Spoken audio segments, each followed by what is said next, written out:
Watch over Miss Locke.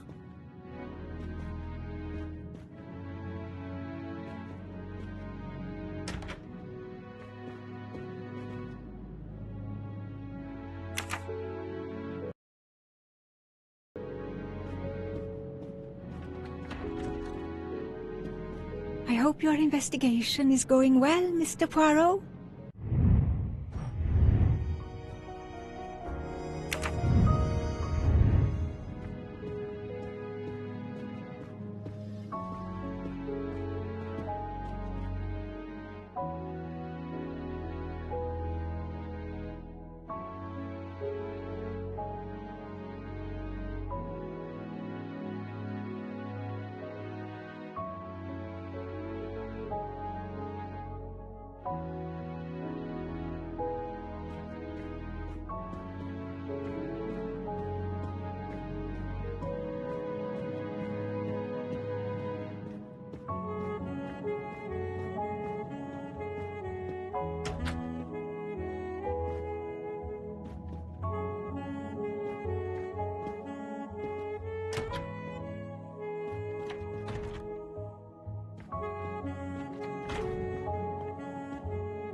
Another golden moustache to treasure.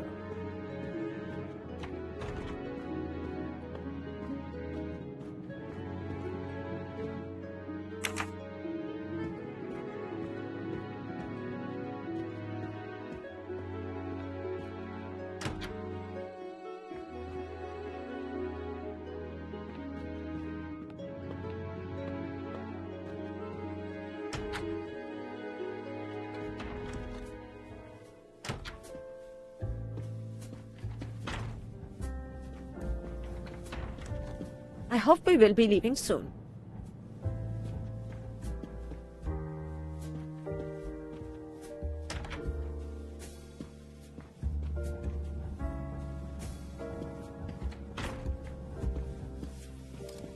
I should go and interview the passengers in the restaurant car.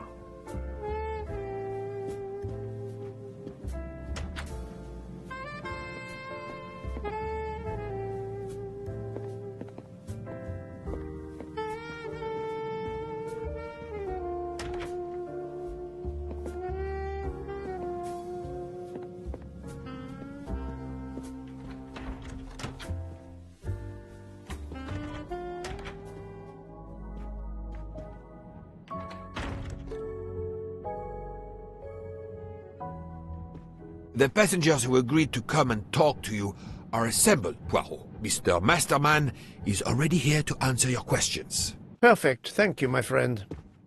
Sit down, Monsieur Masterman, please. Thank you. Does the name Cassetti mean anything to you? No. Should it? Have you heard of the Armstrong kidnapping case? Of course. It was all over the news a few years ago. Your employer's real name is Cassetti. He was the man behind that kidnapping. Mr. Ratchet was... He murdered that poor little girl? Mr. McQueen, the man you worked for is a kidnapper named Cassetti. What? What kidnapping? He murdered his victim, a child named Daisy Armstrong. The Armstrong kidnapping? You had no idea of Monsieur Ratchet's real name? Damn skunk! Why are you so upset? My father was the district attorney who handled the case, Mr. Poirot. I saw Mrs. Armstrong more than once. She was a lovely woman, so gentle and heartbroken. If ever a man deserved what he got, Ratchet, or Cassetti, is the man. He didn't deserve to live. Madame Olson, have you heard of the Daisy Armstrong case? No, I've never heard of it. It was only 2 years ago. It was famous. Maybe so, but it was not famous in Spain, where I have been helping the refugees from Africa. You've never heard the name Daisy Armstrong? No, never. Daisy Armstrong? No. No. No! No! Yes. It was all over the English tabloids before I went to Jordan. A horrific crime that claimed the lives of an entire family and their wrongfully accused nanny. That's right, isn't it? Quite so. I thought the culprit had been punished. Some might say that the culprit was punished last night. Oh, my heavens. May I ask you a few more questions? Yes, of course. You read about the crime, as you said, in the tabloids. Yes, that's right. For weeks, news of the royal family was eclipsed. Have you ever been to the United States, mademoiselle? No, never. Jordan was really my first trip abroad.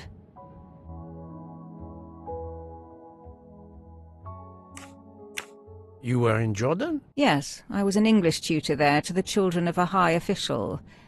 Until recently. What is your relationship to Captain Arbuthnot? Who? A former soldier traveling with us. You must have met him. Ah, yes, I met him on the platform in Istanbul. We only had a brief exchange of pleasantries, nothing more. British Reserve and all that. Ah, the British Reserve. Yes, with this I am familiar.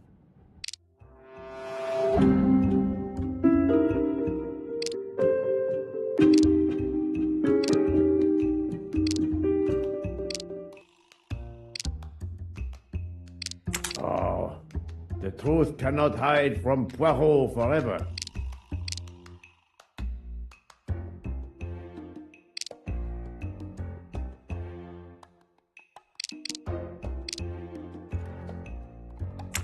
Are you sure everything you have told me is accurate, Mademoiselle Debenham? Of course.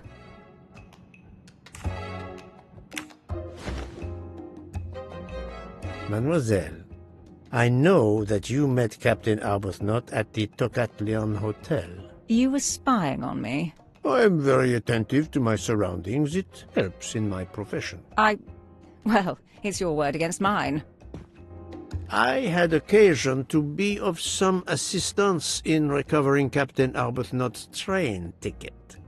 While searching his room, I also discovered one of your earrings. Whatever your relationship may be to the good captain, I doubt it has anything to do with British Reserve. You will not tell me your secret, mademoiselle? I can't. I don't know what you mean. Poirot, Miss Debenham's got nothing to do with this business. Nothing. Do you hear?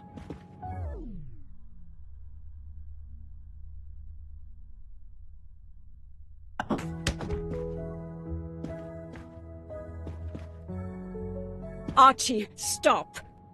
Captain, no! This behavior is unworthy of an officer and a gentleman. Leave her alone! Have you no honor? Archie, we should go. Captain Arbuthnot, I am certain you are a brave soldier, but you are a poor actor. The truth is that your relationship with Miss Debenham is beyond doubt, Captain. Your reaction was apparently that of a man trying to protect the woman he loves. I might understand that if your relationship were some cleverly disguised secret, but it is not. You make puppy dog eyes at one another at every opportunity. You cannot hide your love. Everybody knows. I advise you to stop with your accusations, Mr. Poirot. I'm going to escort Miss Debenham back to her compartment. Make of that what you will. The captain and Mademoiselle Debenham are obviously adamant about not revealing their relationship, but this scene convinced me there is more that is not so obvious. This murder has everyone on edge. In my 25-year career, I have never seen such madness aboard the Orient Express. I understand, my friend. The more we learn, the more perplexing this train ride becomes. But we have other clues to pursue. What do you have in mind? The broken watch on Monsieur Ratchet's wrist, for example, and the handkerchief found near the body. Who does that belong to? This little drama we have just witnessed has not put you off the scent. Far from it, my friend. Will you return to your watch over Mademoiselle Locke? Yes, I will. Dr. Constantine can probably use a break. Good. Au revoir, Poirot.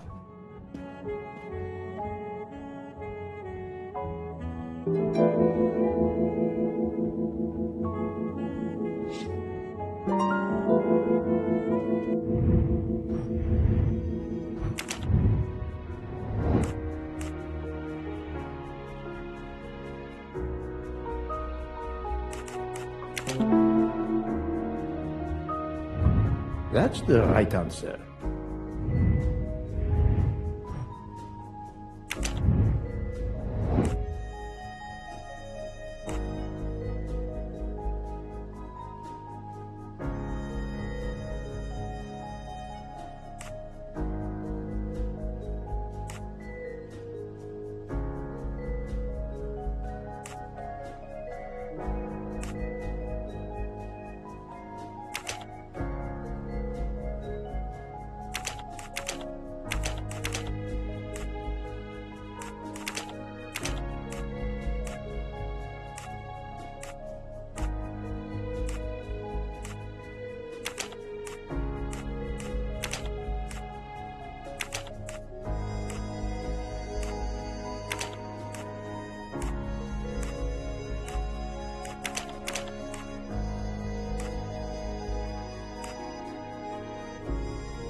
I do not think that's the right answer.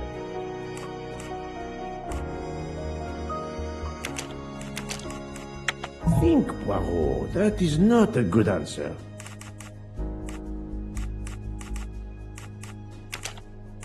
This is wrong, but I'm never far from the truth.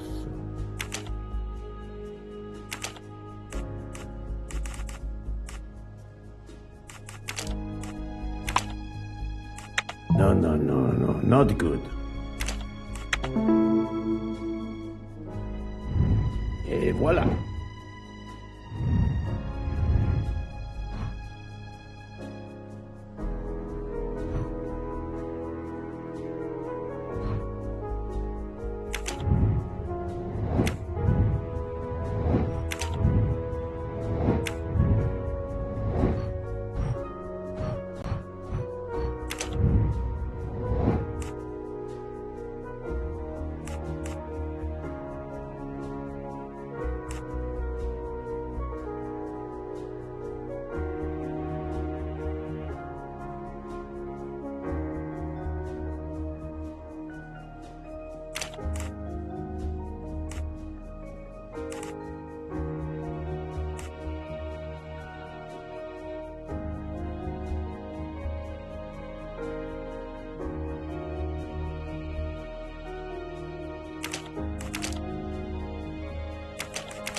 This is wrong, but I'm never far from the truth. Let me consider all the possibilities.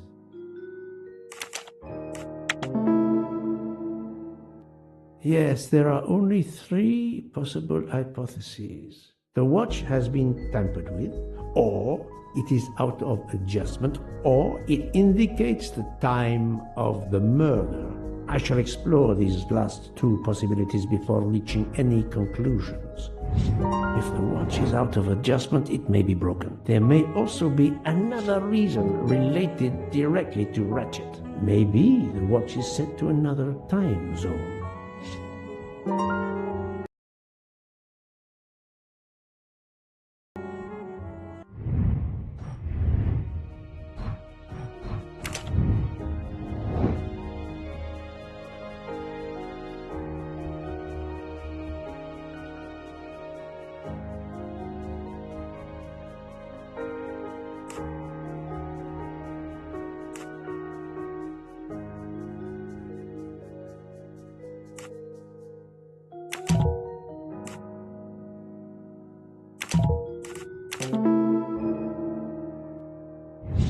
My little grey cells did not let me down.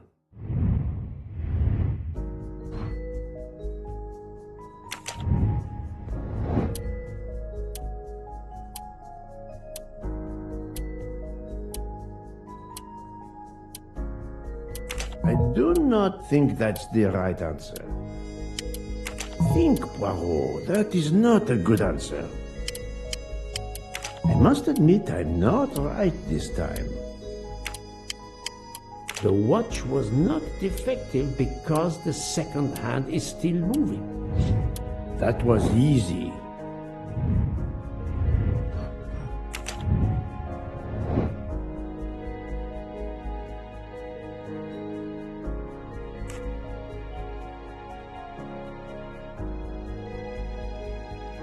Good job.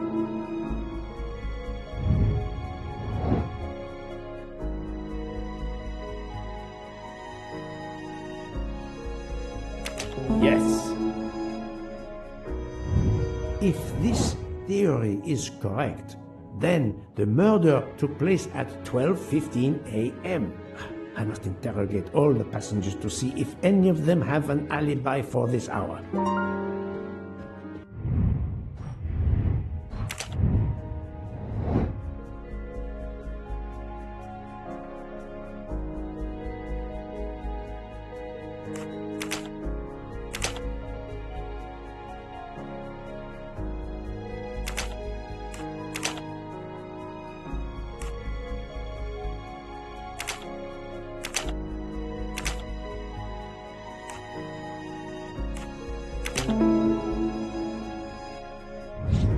That was easy.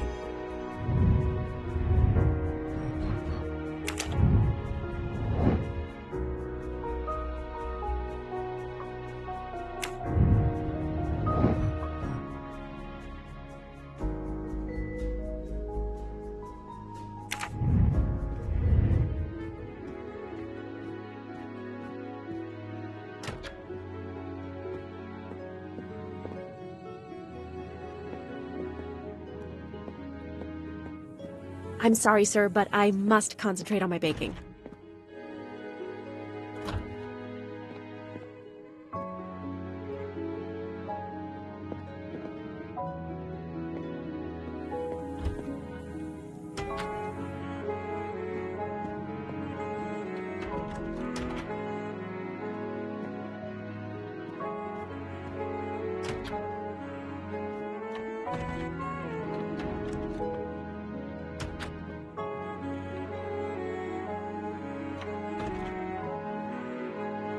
Sorry to bother you, Monsieur Maury. I have a question to ask you. Please make it quick. I have a meal to prepare. This handkerchief embroidered with an H, is it yours? No, I've never seen it before. Thank you. That is all I wanted to know. I hope your investigation won't interfere with today's menu.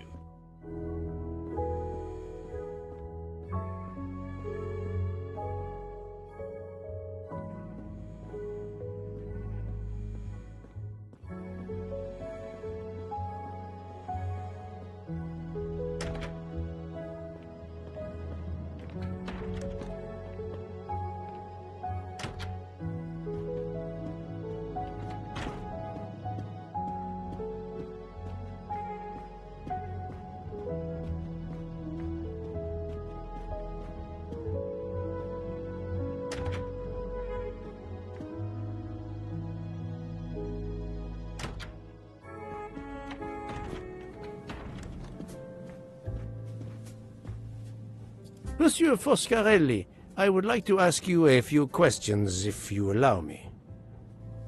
Ah, Signore Poirot, is it?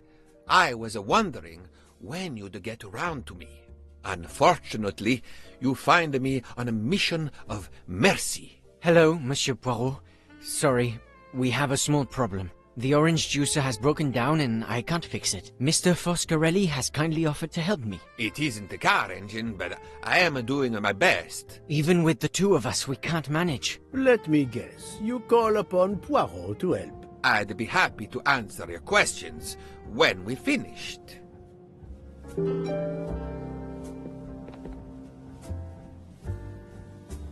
It's a real brain teaser.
Voila, it should work correctly now.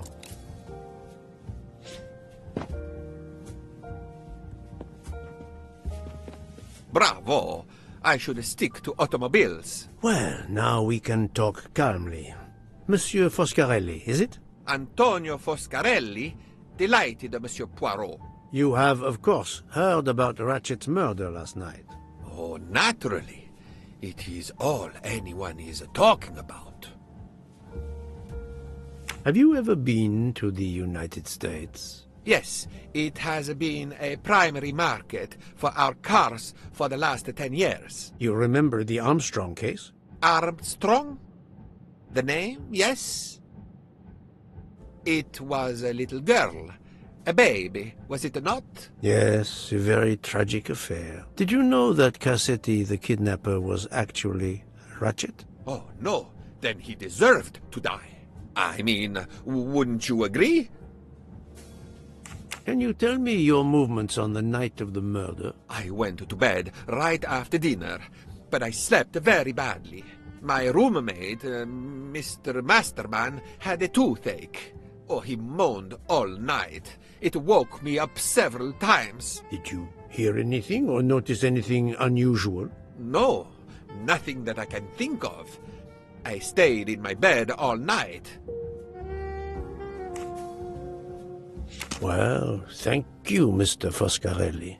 I'm sorry I couldn't help more, Signore. I remain at your disposal if you should need me. Thank you so much, Monsieur Poirot. I can put orange juice back on the menu.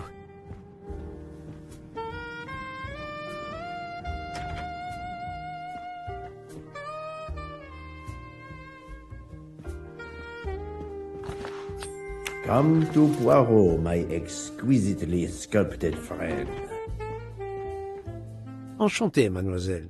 You are Hildegard Schmidt? I am Erfol. And you, I know, are Herr Poirot. Correct. May I ask you for a few minutes of your time to answer a few questions? With pleasure, but first may I ask for your help? Why does this not surprise me? I don't know. I am at your service, Fraulein. My mistress, Princess Dragomirov, has asked me to open this traditional Matryoshka doll. There is a trinket inside she must retrieve. Madame, in my experience, each Russian nesting doll simply pulls apart to reveal the next one inside. Indeed. Yet try it for yourself. As you wish. Ah, you are a gentleman.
inscription reads, "To my dearest friend."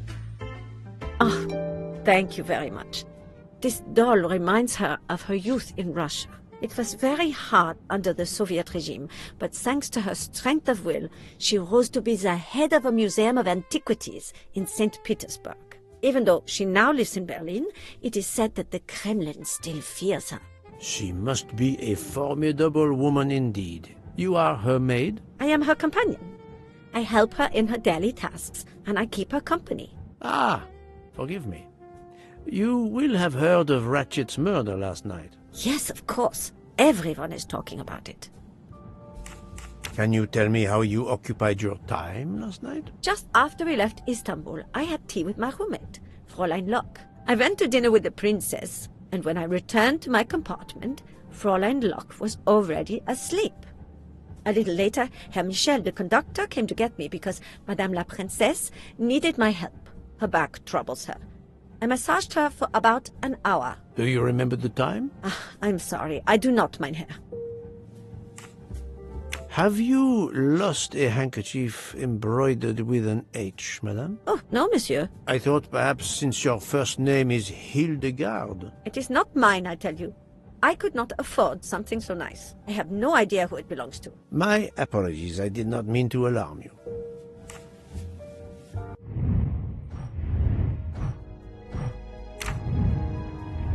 Thank you for answering my questions, madame.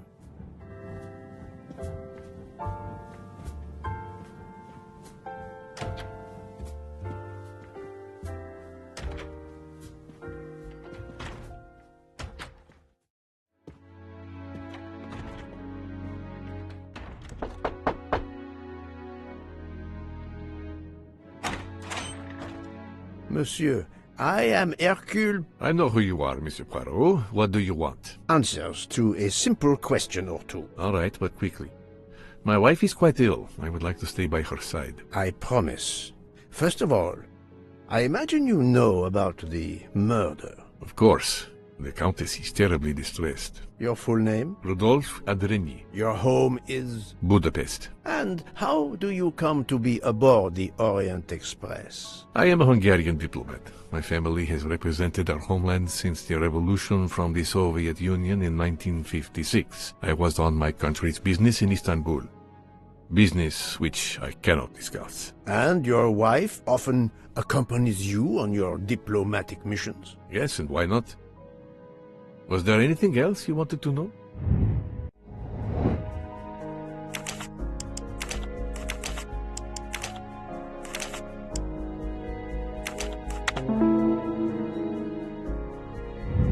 Et voilà. Can you tell me how you spent last night? I was in our compartment with my wife. She went to bed early. I played a video game on my phone. Around 11 o'clock in the evening, my wife woke up and couldn't get back to sleep. She took a sleeping pill. As for me, I went to bed soon after that and slept straight through until morning. Have you ever been to the United States? I was posted to the Hungarian embassy in Washington for a year. You knew perhaps the Armstrong family? Armstrong? Armstrong. It is difficult to recall. One meets so many people. It was the kidnapping of a child, a very sad affair. The culprit was the man on this train who called himself Ratchet, the one who was murdered last night. Indeed. It sounds like justice finally caught up with him. Thank you for your time. Now, I'd like to speak to your wife, if you don't mind. It's impossible.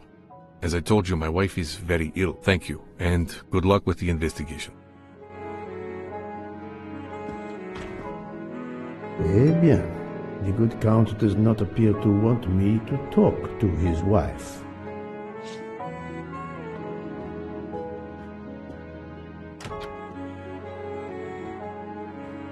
Madame Hubbard, may I ask you a question or two? It won't take long. Anything I can do to help.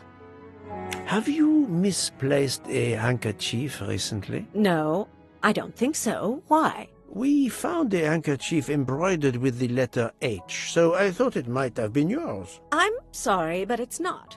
It may belong to Miss Schmidt, Princess Dragomirov's lady's maid.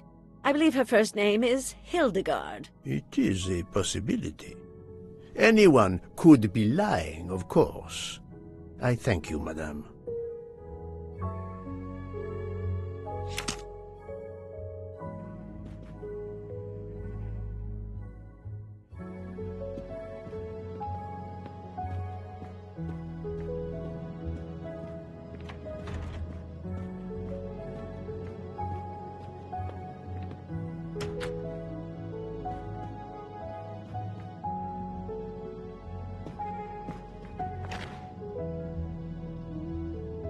Ah, it has been a while since I have seen one of those.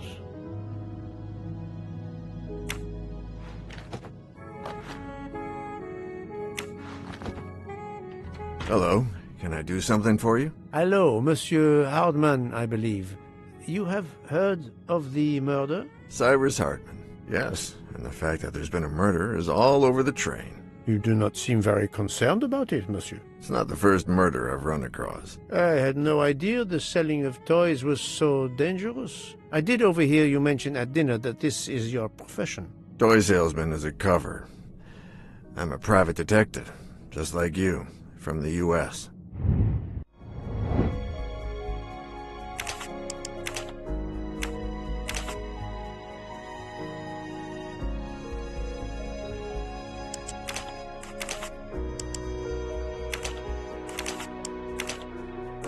This is wrong, but I'm never far. That's the right answer. I did not expect to find another detective on this train. I just finished a job in Istanbul when I received an email from Ratchet. He hired me to protect him. Something you failed to do. I'm not happy about that. He'd received some threatening letters. I was supposed to watch his back, and yeah, something I failed to do. But he seemed to think he was in more danger when he left the train. He was traveling to Paris? I assume so, but I'm not entirely sure. Can anyone on this train confirm your identity? Yeah, that McQueen kid. Ratchet's secretary. Were you on duty last night? You bet. I kept my door open a crack and I watched all night. No one entered that car who didn't belong there. Did you see anything in particular? The conductor, Michel. He was there most of the time, too, except for 15 minutes or so after we left Vinkovsky. He must have answered a call from Ratchet's room. Then he was absent again for a while around 1 a.m. After that, he didn't move until 5. Monsieur Hardman, have you heard of the Armstrong case? Armstrong? The kidnapping 3 or 4 years ago? Who hasn't? Why? Ratchet's real name was Cassetti. I have reason to believe he was the kidnapper. What? He killed that little girl? No, I didn't know. If I had known, I wouldn't have taken the job. Do you have any idea who was behind the threatening letters? I don't know his name, but Ratchet told me he was a small man. Dark hair, with a womanish kind of voice. Oh, thank you for your help.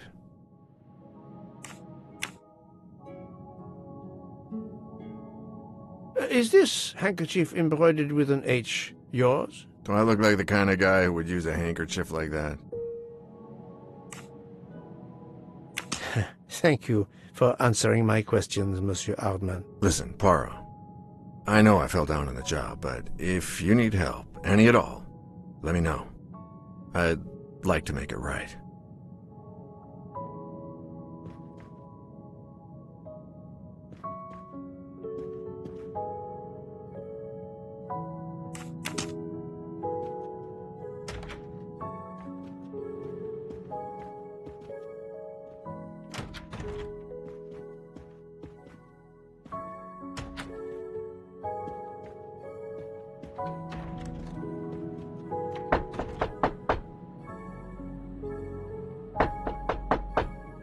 I am not prepared to receive anyone. Come back later. Very well, madam. I'll come back later. But you will need to speak to me.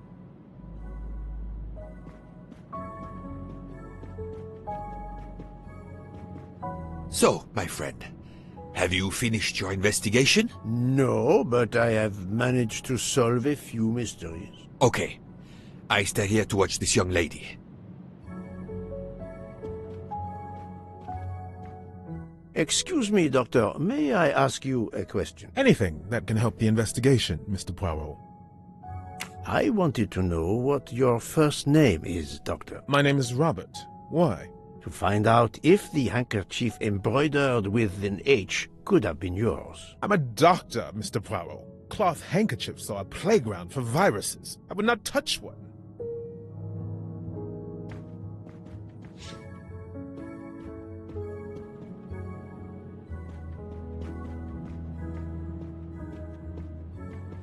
I hope your investigation is going well, Mr. Poirot.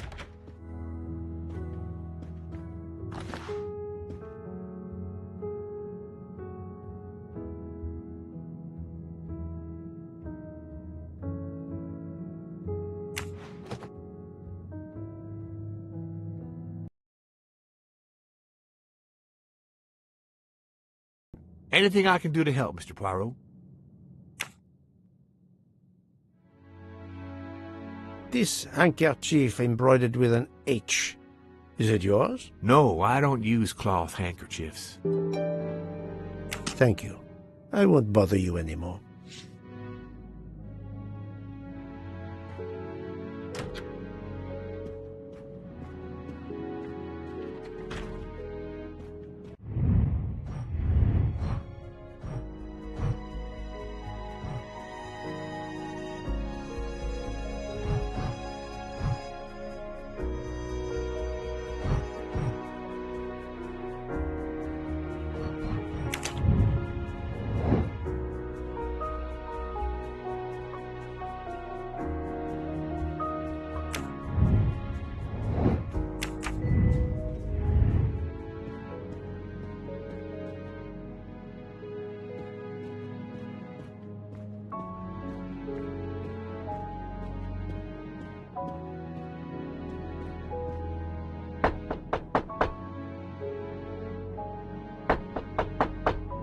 I am not prepared. Very well, ma'am.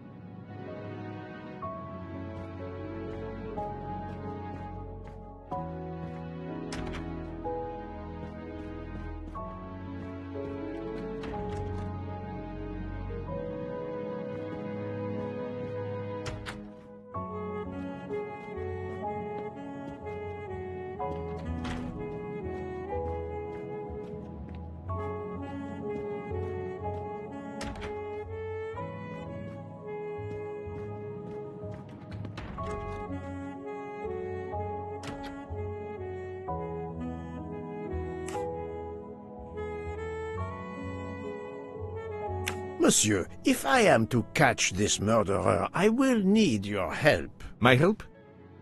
I am at your service, Poirot.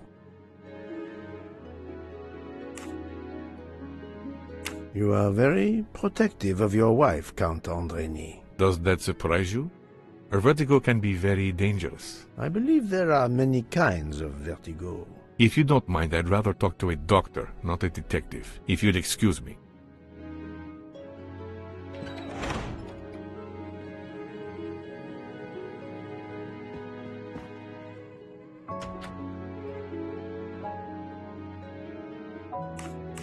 I would like to speak to Countess Andrény, please. As I have already told you, she is in no condition to speak to you. Monsieur le Comte, I am investigating a murder. I wish you every success, but my wife is too frail to be questioned.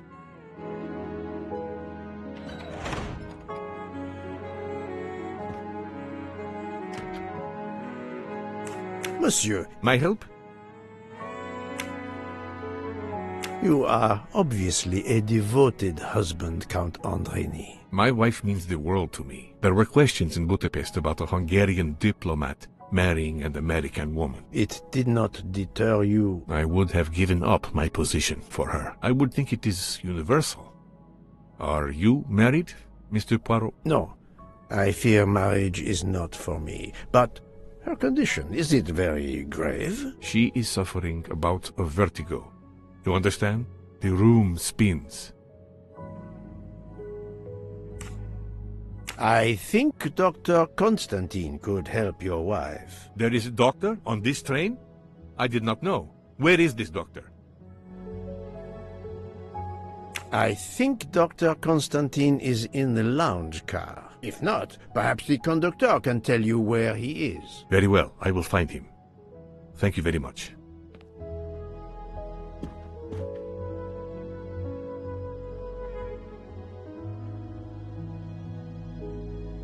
Forgive me for intruding, madame. I am Hercule Poirot. I know who you are, Mr. Poirot. I overheard you send my husband on a wild goose chase. Your husband cares for you greatly, madame.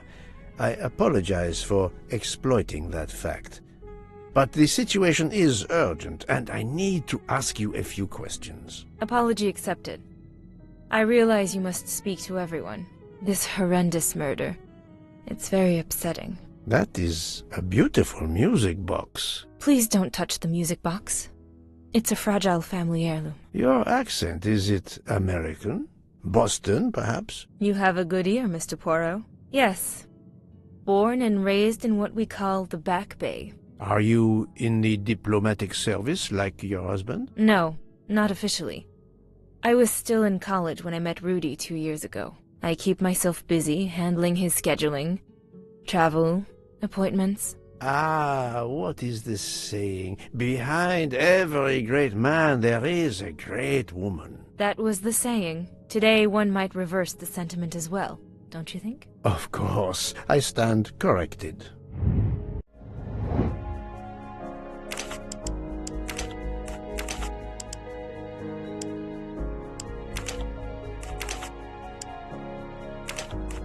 I must admit I'm not right this time. Et voilà.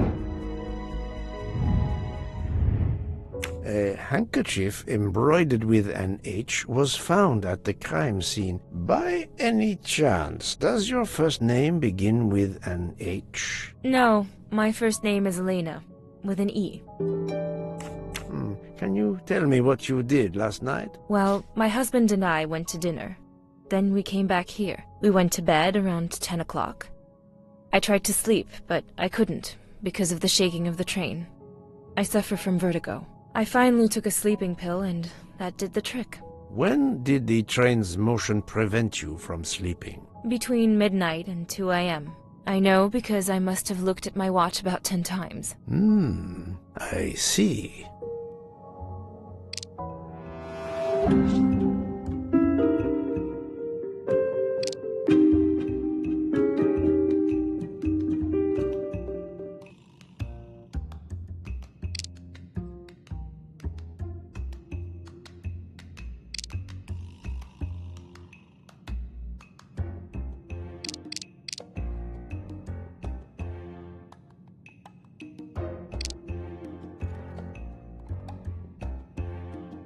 That does not prove she's lying. She's lying, but why?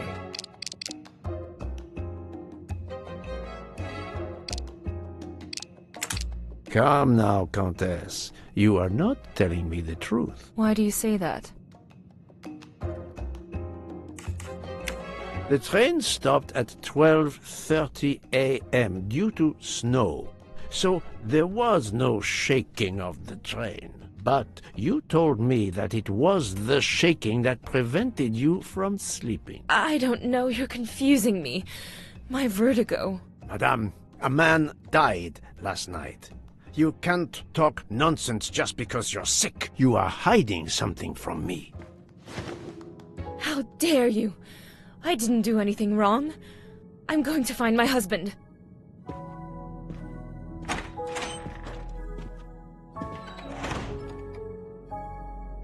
That was unkind, I know, but my strategy worked. I can now inspect this room in peace.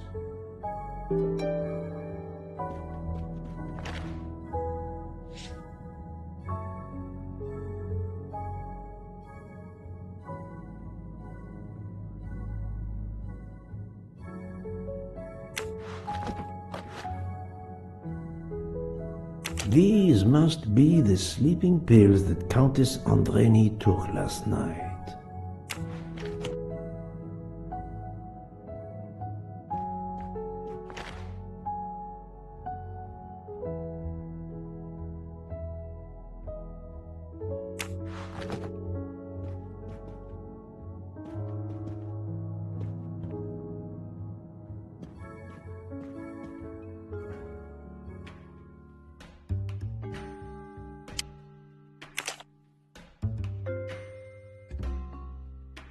It's closed.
It's Countess Andreni with an older girl.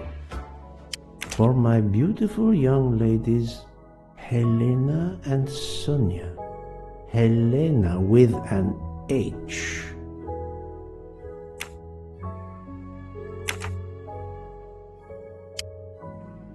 An engraving written in, I believe, Russian Cyrillic. It looks like a first name. Poirot! Have you no shame? Monsieur, I am afraid shame is not a very helpful emotion for a detective trying to get at the truth. What are you doing in our compartment? I am investigating a murder, Count Andreni. My wife is ill. My apologies, monsieur, but your wife seemed in perfect health when she left the room to find you. I do apologize, but I needed to search your compartment. You will regret this, Poirot. Please, Count. You aren't going to challenge me to a duel, are you? Countess, I'm afraid I took the liberty of inspecting your little music box. How dare you! The message in the medallion was addressed to you and Sonia. Sonia Armstrong, your older sister, the mother of Daisy, the murdered child. I am a Hungarian diplomat. You have no official standing here. You have no right to search... No, Rudolph. Let me speak. It's useless to deny what this gentleman says. I am Helena Goldenberg, the sister of Sonia Armstrong, and Daisy was my niece. The music box is a gift from my sister's godmother, a very close friend to my mother.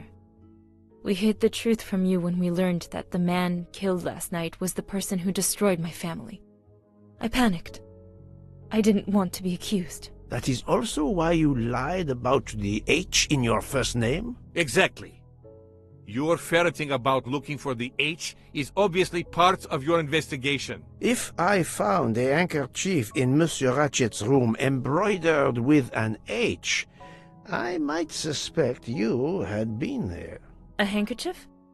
I don't have any handkerchiefs embroidered with my initial. To be honest, that sounds awfully old-fashioned to me. I give you my word of honor that last night, Helena never left her compartment. My wife is telling you the truth, Poirot. I hope so.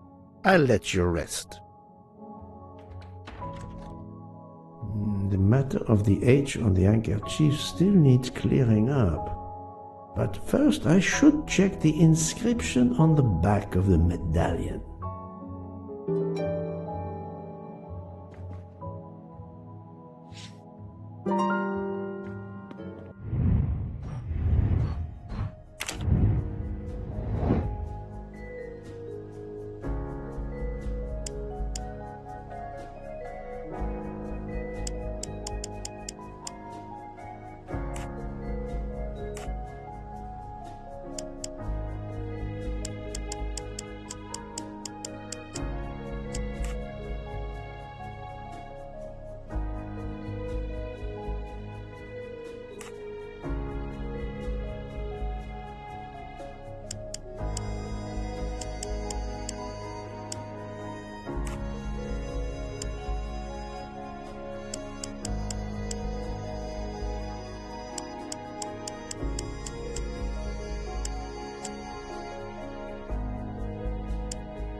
Natalia. Would it be Natalia Dragomirov? She is the only Russian passenger on the train. In addition, her first name begins with an H in Cyrillic. My little gray cells did not let me down.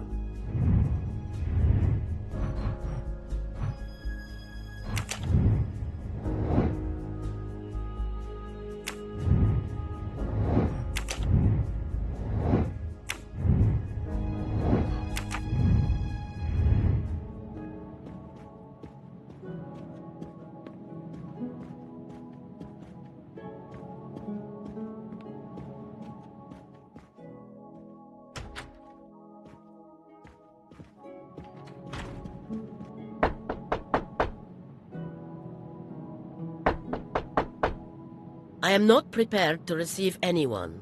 Come back later. I'm sorry, madame, but a man has been murdered. I must ask you a few questions. You must have misunderstood me. I cannot speak to you just now. Madame, I know that Sonia Armstrong is your goddaughter. Come in, please. Please forgive my intrusion, madame, but I really must ask you some questions. Then ask. I'll answer if it pleases me. We have not been properly introduced, yet I have observed her a couple of times, so I can already deduce some things about her.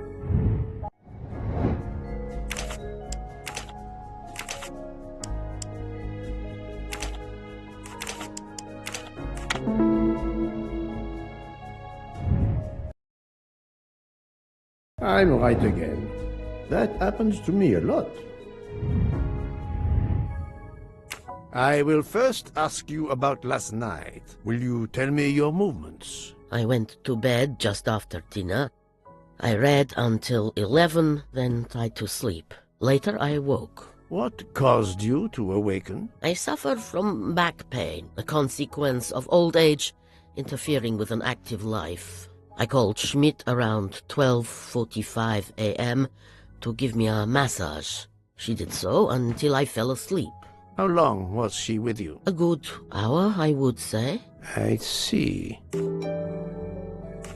The first initial of your first name, Natalia, in the Cyrillic alphabet looks exactly like the letter H in the Latin alphabet. I'm Russian, Monsieur Poirot, and I was the head of a museum of antiquities in St. Petersburg for decades, until I moved to Berlin recently. I'm familiar with Cyrillic. This handkerchief is yours, isn't it? Yes, indeed. I lost it. It was found in Monsieur Ratchet's room. Can you explain to me why Madame Schmidt didn't identify the handkerchief? She must have known it was yours. Possibly to protect me. She is very loyal. Your next question will be, how did my handkerchief come to be lying by a murdered man's body? My reply to that is that I have no idea. That is not an answer, madame. It is all I am able to give you. I must tell you, Princess Dragomirov, I have discovered something astonishing. And that is? You are Sonia Armstrong's godmother. You make that sound like a revelation. I have never hidden the fact, monsieur. You knew Colonel Armstrong well, then? I knew him slightly. But his wife, Sonia Armstrong, was my goddaughter. I was on terms of friendship with her mother, the actress Linda Arden. Linda Arden was a genius, one of the greatest tragic actresses in the world. I was not only an admirer of her art, I was a personal friend. Very well. But this links you to the Armstrong kidnapping case. Elena Andreni is the sister of Sonia Armstrong, the late mother of Daisy Armstrong, kidnapped and killed by the man who was murdered on this train, Ratchet. Indeed. Was it he? Then justice has at last been served. Allow me to summarize. Do I have a choice? First coincidence, I shall call it. You are close to the Armstrong family, and the presumed assassin of Daisy Armstrong was killed while you were on board the same train. Second coincidence, your handkerchief happens to be found at the foot of the victim's bed. Third coincidence, one of the stab wounds inflicted on the body was by a left-handed person. You are left-handed. That is a lot of coincidences, Princess Dragomirov. Well, Monsieur Poirot, call it fate. If you report to the police your coincidences, they will laugh. A woman of my age and frailty has violently murdered a man?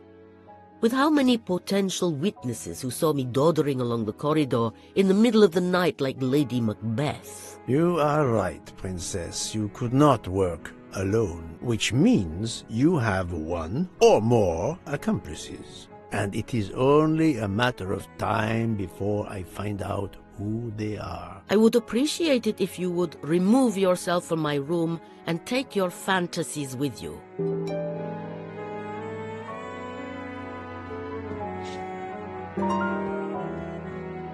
Привет! Привет!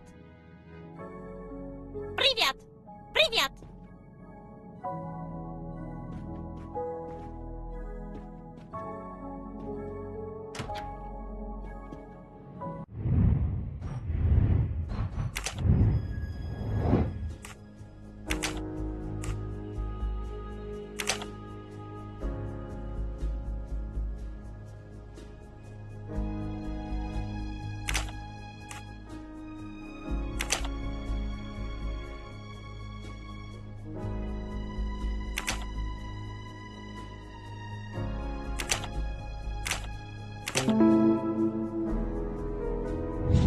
Et voilà.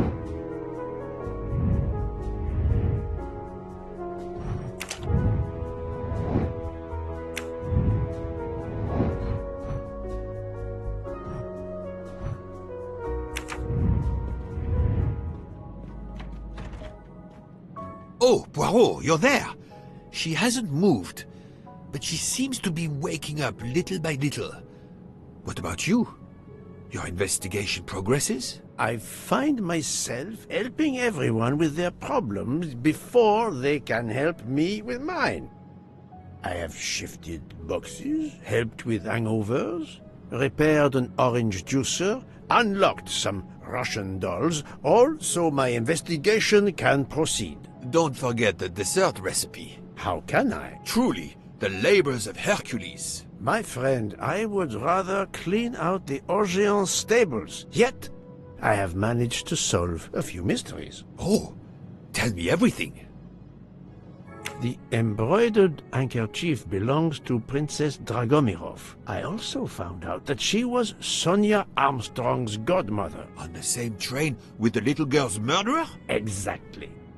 Also, Elena Andreni is the younger sister of Sonia Armstrong, Daisy's mother. Another passenger connected to the Armstrong case? Yes, Book. What are the odds, do you think? But I cannot see either woman stabbing Ratchet over and over again in a frenzy. And they apparently have alibis.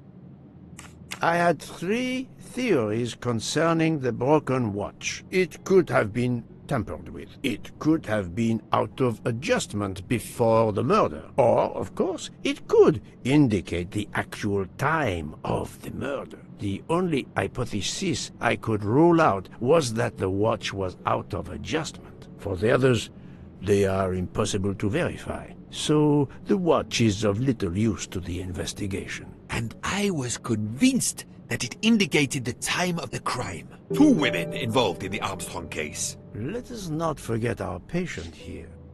There are 3 women. Look, she seems to be waking up.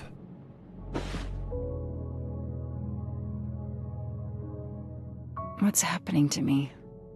Did I fall asleep again? Indeed, Mademoiselle Locke. Did you take any medication? Sleeping pills, for example? No, I never use sleeping pills. I inspected your cup. You can clearly see that there is a residue of something at the bottom.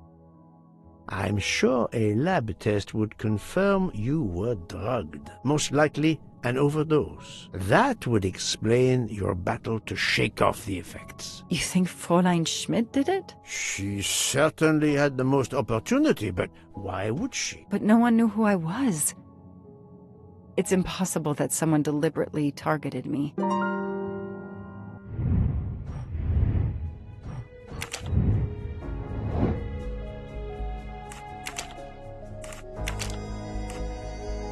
I must admit I'm not right this time.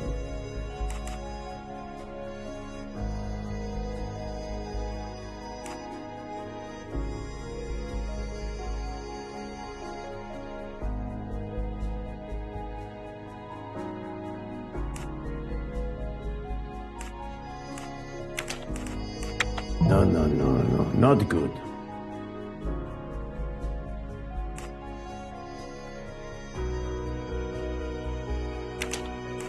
This is wrong, but I'm never far from the truth. I do not think that's the right answer. Fräulein Schmidt or Monsieur Michel may have drugged the tea that Mademoiselle Locke drank. Fräulein Schmidt or Pierre Michel could have drugged your tea. They are really the only 2 people on this train who could have done it. But why would either one do it? Mr. Poirot, I'm feeling much better. I'd like to bring you up to date, to why I ended up on this train. If you are able, I would very much like you to finish your story. Very well then. After the Daisy Armstrong case was officially closed, I put out a standing request to the police departments in the Boston area for anything on Michael Clark. But he didn't turn up on their radar. I even set up an anonymous tip line for news about Clark. That's how I met Braid, a sketchy contact on the dark web, but they found nothing I could use.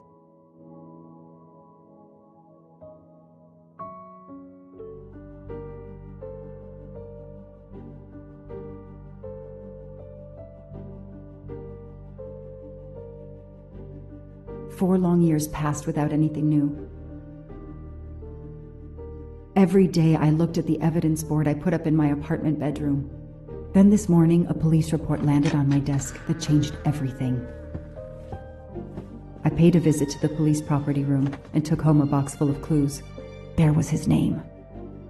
Michael Clark.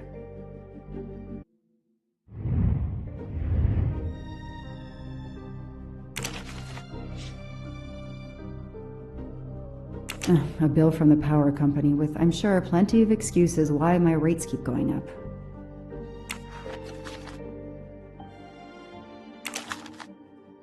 Travel. For the discriminating traveler. Also for the overworked detective who never seems to have time for a vacation. Well, I can dream, can't I?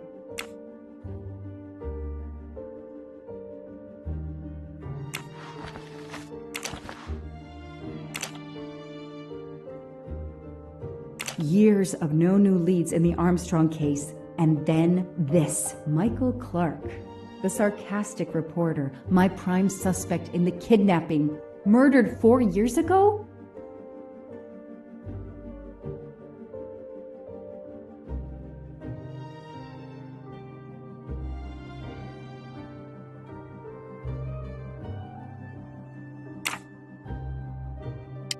This is Michael Clark? He doesn't look anything like the journalist I interviewed. Michael, you have earned a place on my evidence board. Years of no new leads in the Armstrong case, and then Michael Clark, the sarcastic reporter.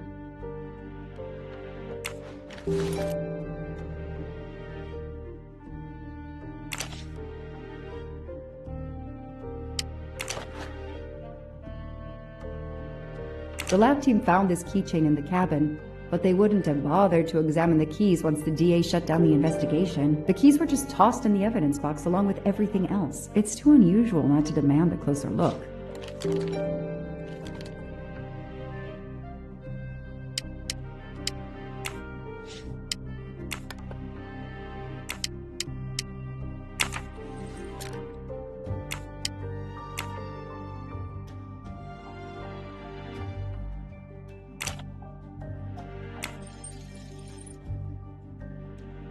Key knife. They sell them on the internet for self-protection.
A USB key. Let's plug it into my PC and see what nasty little secret it contains. A USB.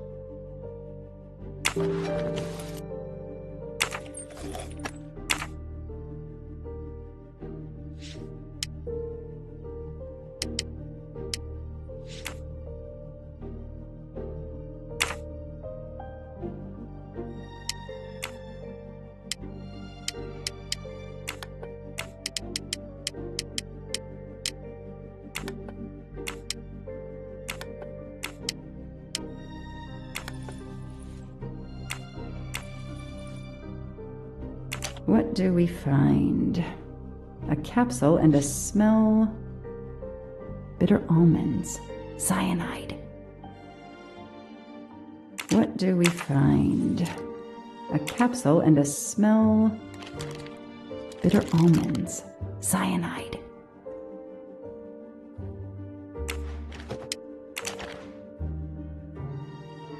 So clever. All that evidence, and yet no DNA found.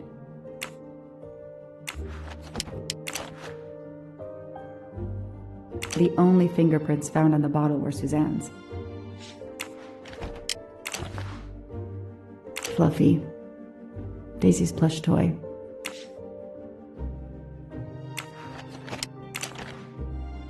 Suzanne's hair, so conveniently left in the cabin for us to find.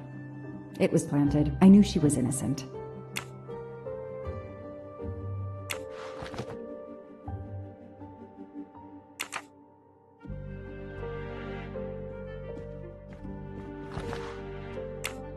I've read it probably 10 times already, but I can't get enough of it. Don't know why. Maybe because it helps me sleep?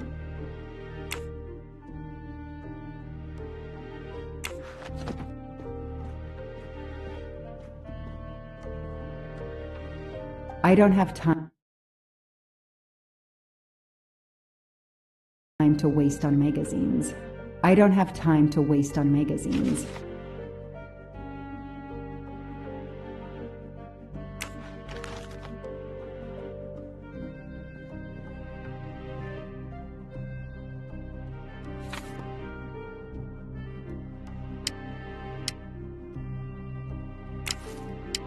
I knew it! The faces don't match at all. They are clearly two different men. I should run facial recognition on my computer.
I know I have to stop printing. It's bad for the planet. Okay, the real Michael Clark has been dead for years. Let's see if the photo of the fake Michael Clark matches someone in the database of known criminals. I've tried this several times in the past few years, but came up empty.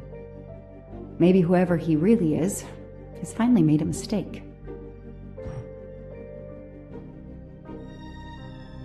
That could be him, but he looks pretty different.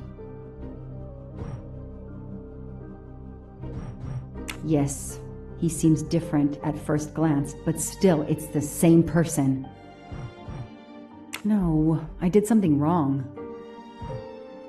That's it! No, Joanna, that doesn't track. Okay. He's changed his appearance a lot. Probably had some plastic surgery on his nose. But there is no doubt it's the same person. Let's see why he was arrested.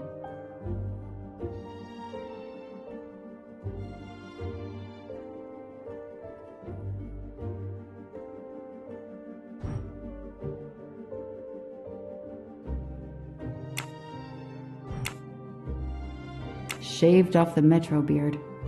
But I'd recognize that smug bastard anywhere. The man I interviewed 4 years ago posing as Michael Clark. This goes on the board.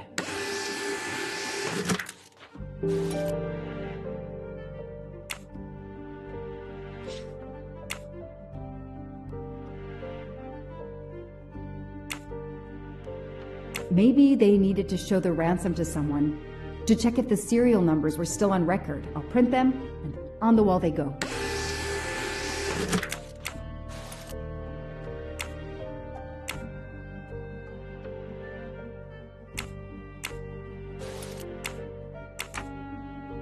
Absolutely nothing on this Cassetti. His driver's license is almost surely a fake.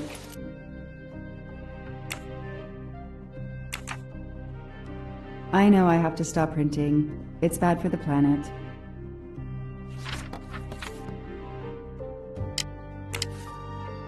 So, Ratchet's real name was Cassetti.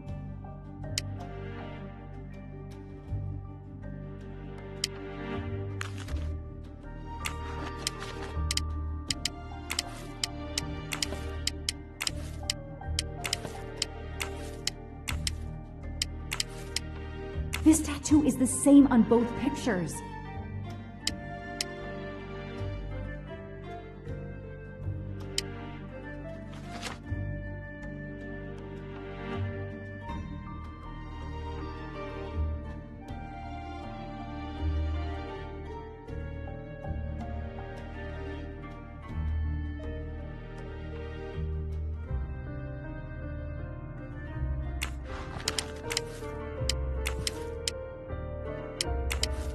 The DA resigned soon after the Armstrong case. It haunted him just as it has haunted me.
What do they call this?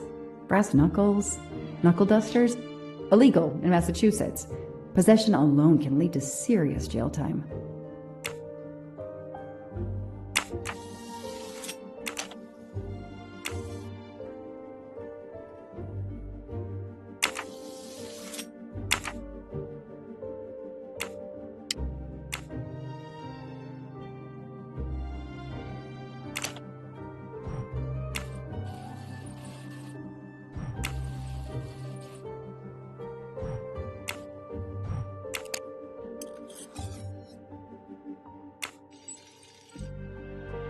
What do we have here? A flashlight. They can also conceal knives, but in this case we have lockpicks.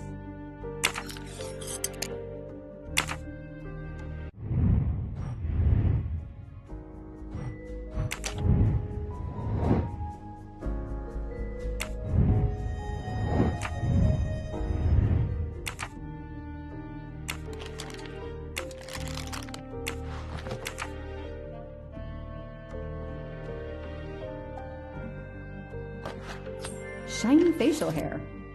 The good news is that it's gold.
so clever.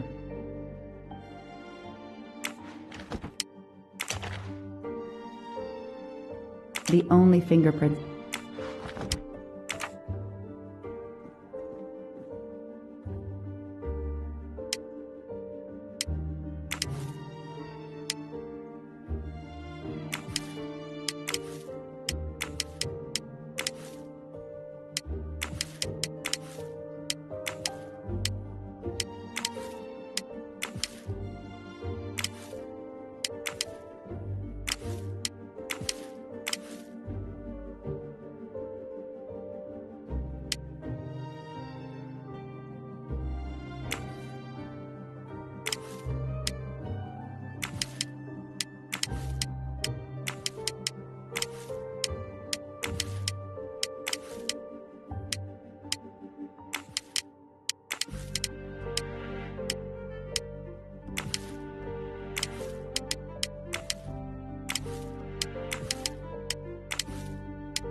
Mr. Ratchet, you didn't just steal statuettes. What recent information does the database have on you?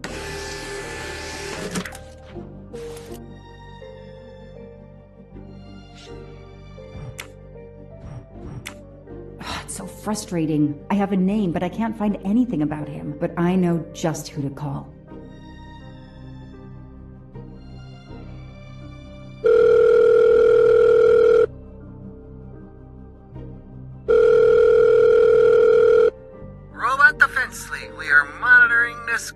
Hello, Braid. Long time. Oh, Joanna. Hey, how may I assist you? I need you to search the dark web. Yeah, can you narrow that down a little? Because, it's pretty big and pretty dark out here. Could you find intel about a Samuel Ratchet? Samuel Ratchet. Got it. Bad dude? They don't come worse. Send me what you find by email. Alright, hang on. Okay.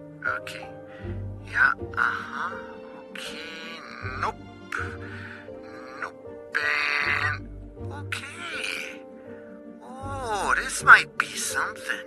I gotta do a deeper dive, but you should find this interesting. Could be coincidence if I believed in them. Emailing details. Domo arigato, Mr. Roboto. We're here to save mankind. Oh, it's a cookbook!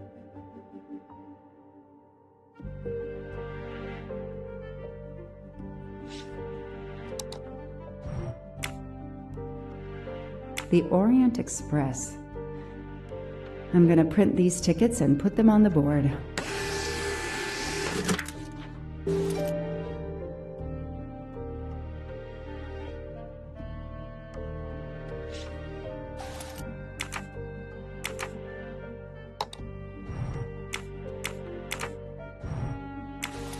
Shaved off the Metro beard, but I'd recognize that smug bastard anywhere. The man I interviewed 4 years ago posing as Michael Clark.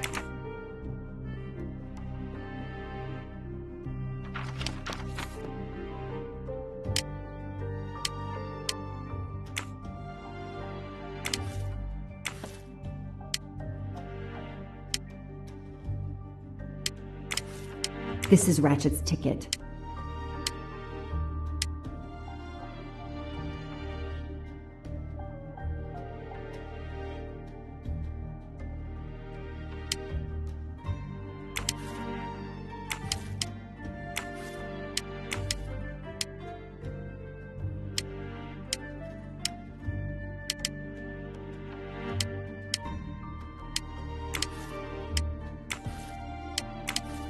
These tickets were all booked by McQueen.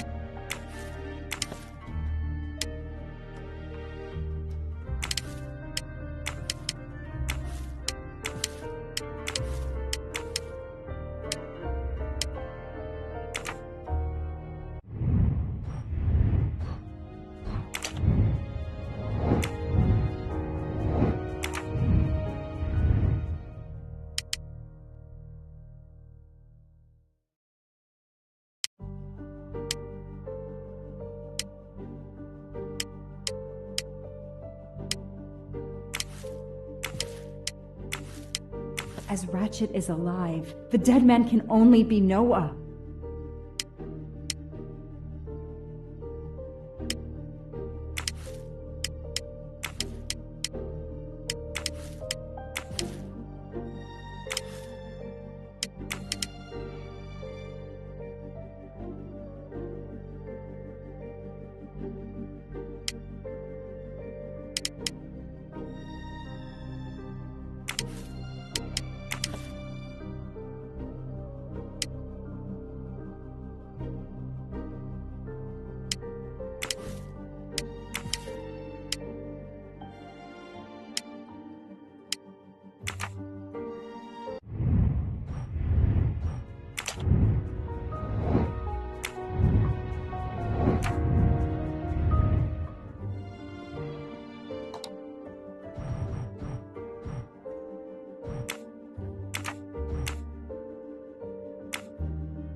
The Orient Express.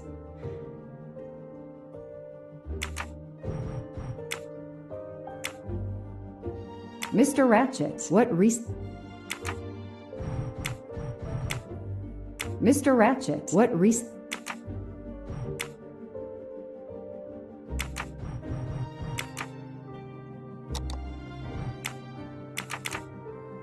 I know I have to stop printing. It's bad for the planet.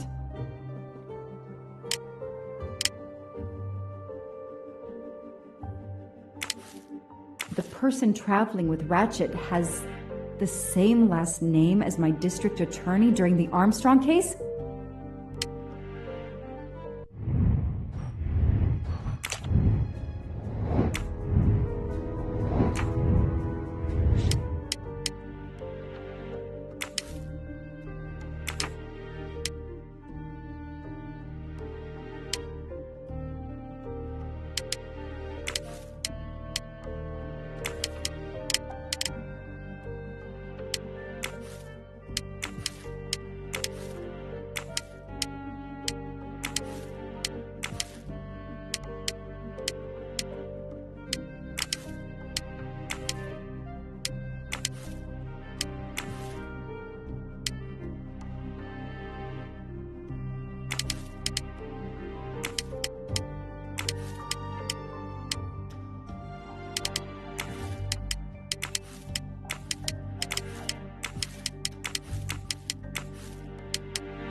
knew it. He's the son of my former DA.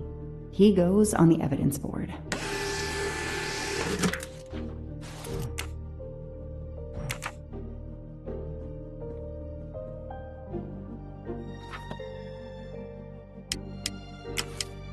Hector McQueen is the son of District Attorney McQueen.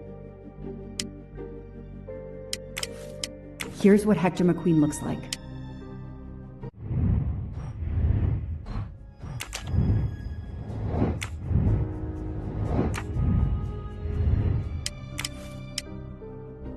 This guy works for Ratchet, and if that's a coincidence, I'll eat my badge.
I know I have to stop printing. It's bad for the planet.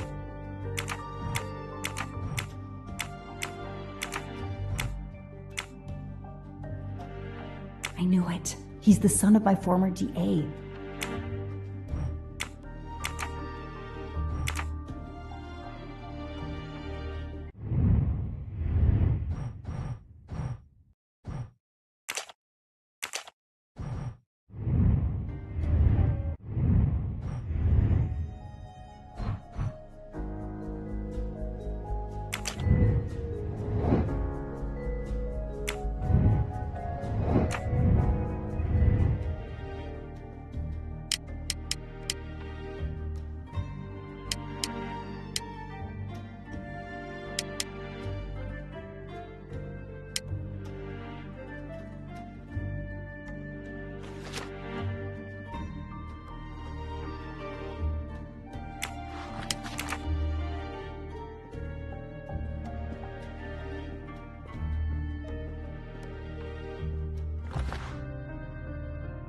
I've read it probably 10 times already, but I can't get enough of it.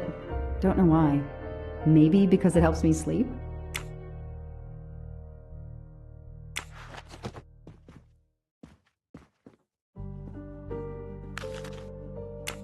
The Orient Express departs from Istanbul next week. Interesting.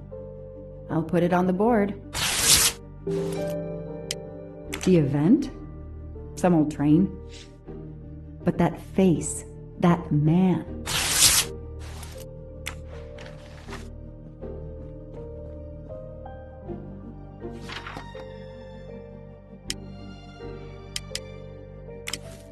Next week, a certain Edward Masterman will be on the Orient Express. Foscarelli will be on the Orient Express next week.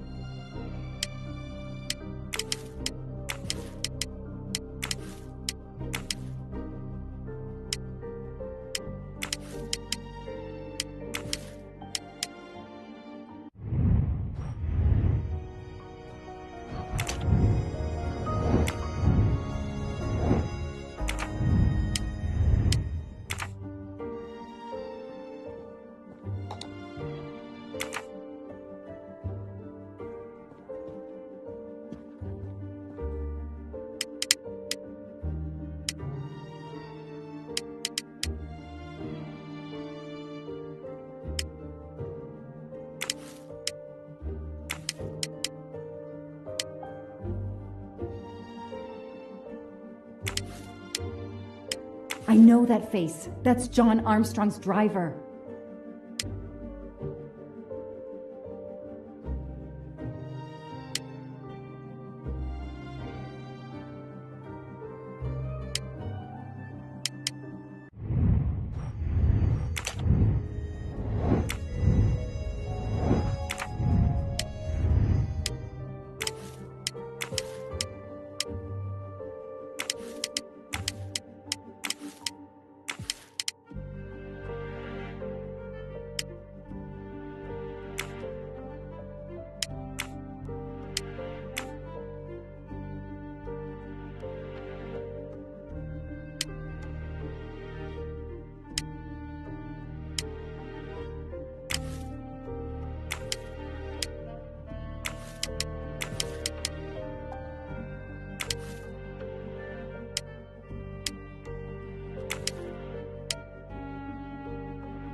Hector McQueen will be on the Orient Express next week. Ratchet will be traveling on the Orient Express in a week.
I know I have to stop printing.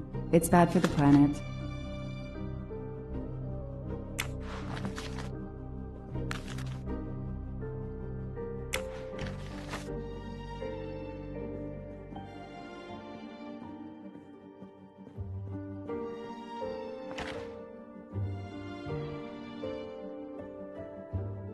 I've read it maybe.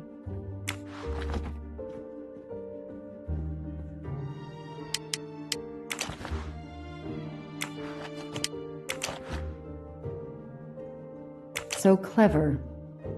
All that evidence, and yet no DNA found. The only fingerprints found on the bottle were Suzanne's.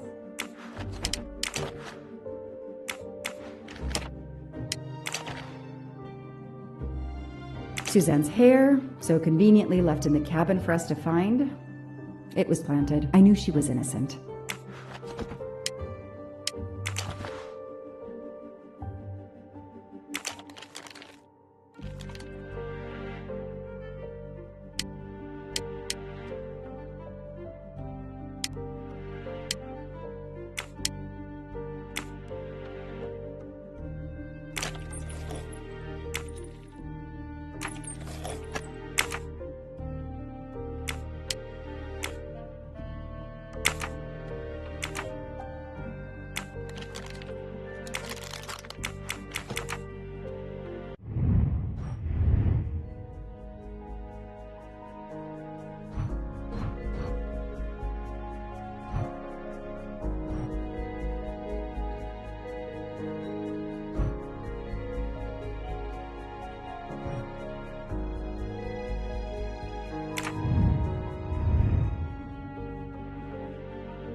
Goodbye, Michael Clark. Hello, Samuel Ratchet, the man who stole your identity and your life. Damn, Ratchet is taking the Orient Express next week. McQueen, the district attorney's son, is too. Foscarelli, the Armstrong chauffeur, is too. It can't be a coincidence. McQueen and Foscarelli must have decided to take revenge and will undoubtedly attack Ratchet on this train. I have to be on the Orient Express to stop them. And above all, I must stop Ratchet. But I can't do it in Istanbul because there's no extradition treaty with the United States. Ratchet can never be judged in the US without an extradition treaty. I'll have to wait until he's in Paris to have him arrested.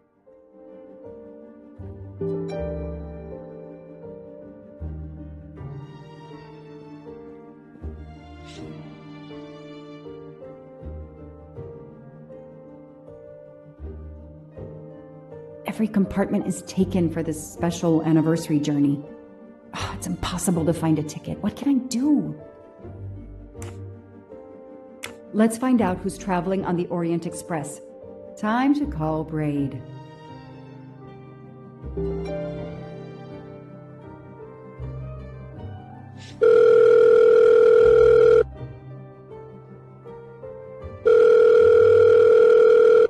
Braid! It's me again. I haven't found anything useful yet. I need one last favor. But it's a big one. Uh-oh. Can you find me the list of passengers of the Orient Express for that anniversary trip? Hold on. Jeez, their IT is surprisingly good. Maybe because of the big event. I found the list, but they sealed my back door as I was starting to capture it. Oh no. Whoa, calm down. I got one name. Female. The name I got before they kicked me off the server was Stacy Johnson. Do you feel like a Stacy Johnson? The question is, how is she going to feel about helping me? That's one you'll have to figure out for yourself. I gotta go back to weaving my magic on the web.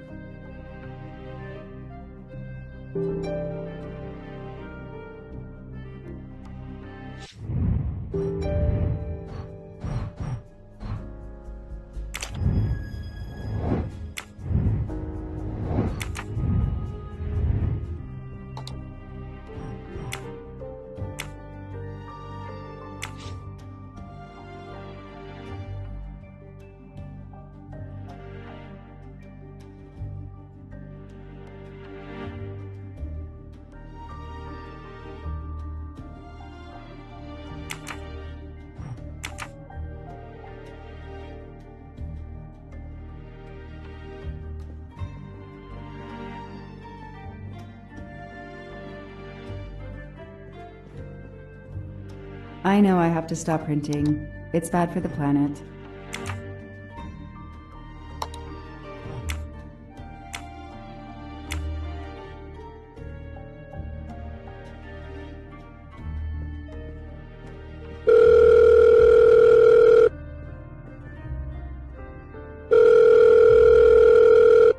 Hello, is this Stacy Johnson? Who's asking? I'm a journalist for a major online site. I've had it with journalists. I'm hanging up. Goodbye. Wait. My name is Joanna Locke. I'm a police detective. And I'm just an actress. Now what did I do wrong? Nothing. I need your help. I need to take your place in the Orient Express. Is this a joke? No way. Do you remember the Armstrong kidnapping? Of course I do. That poor little girl. I'm a police officer.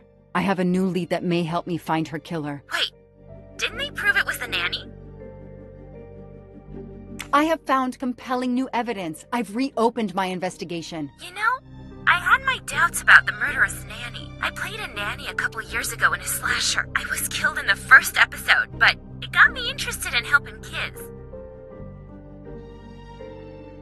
Stacy, please, you say you help kids? Well, I joined a couple of associations who are trying to help underprivileged kids. If this little girl's real killer is still out there somewhere, I'd do anything I could to help. Getting me on that train will help more than you can imagine.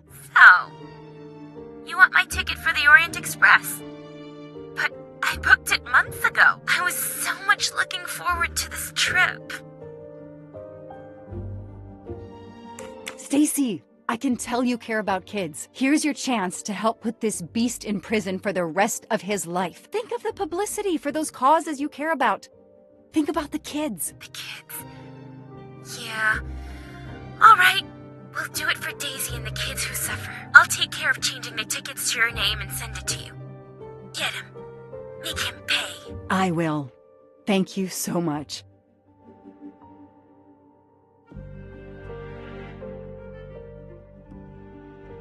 Stacy was as good as her word.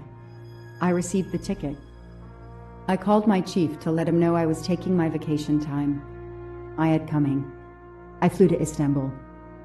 I was finally going to nail the monster responsible for Daisy Armstrong's death, Michael Clark's death, even his accomplice, and, I suspected, so many others as well. You know the rest.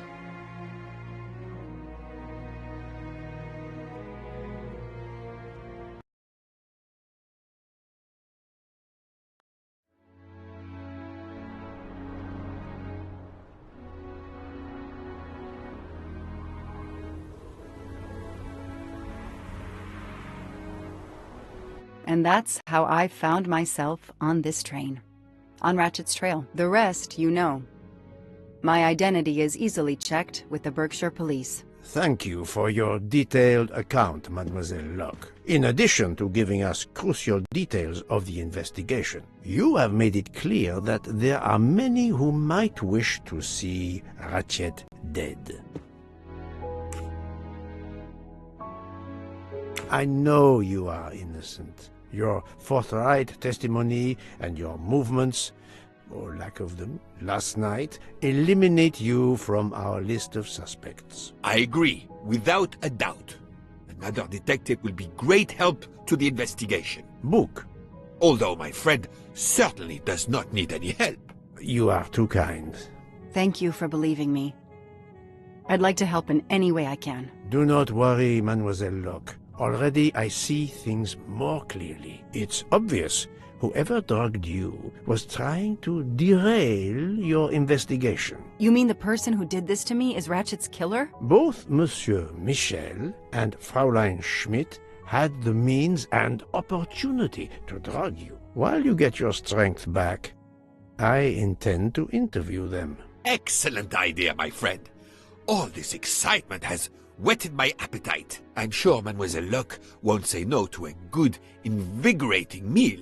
What? No. I want to hear what the conductor and Fräulein Schmidt have to say for themselves. It is my duty to ensure the well-being of the passengers. If Dr. Constantine has no objection, I will escort you to the restaurant car. On the contrary, some food will do her the greatest good. Well, I'm still a little shaky. Mr. Poirot, will you please keep me informed about what you learn? You may be certain of it.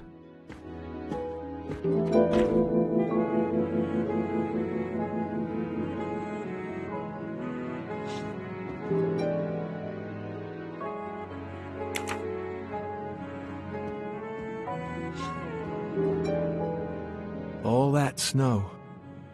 Are you familiar with the concept of entropy, Monsieur McQueen? Oh, Mr. Poirot, I didn't see you. Entropy? Randomness in a system or something? Yes. Unpredictability. Even the best laid plans can go astray, thanks to something as simple as... An unexpected passenger? Perhaps. Or snow.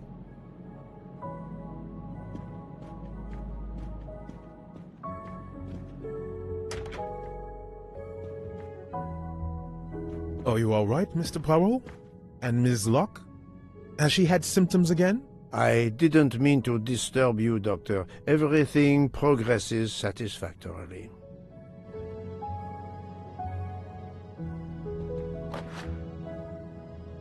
Book is a collector, and not surprisingly, he collects trains.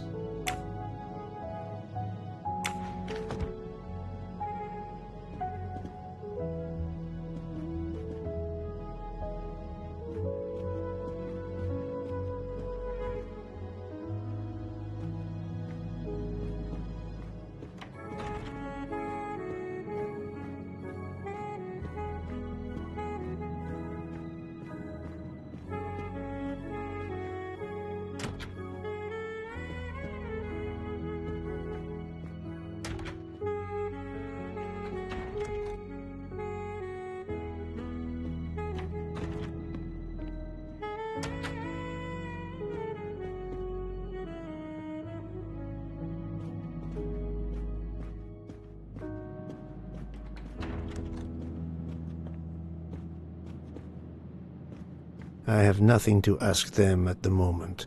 I should leave them alone.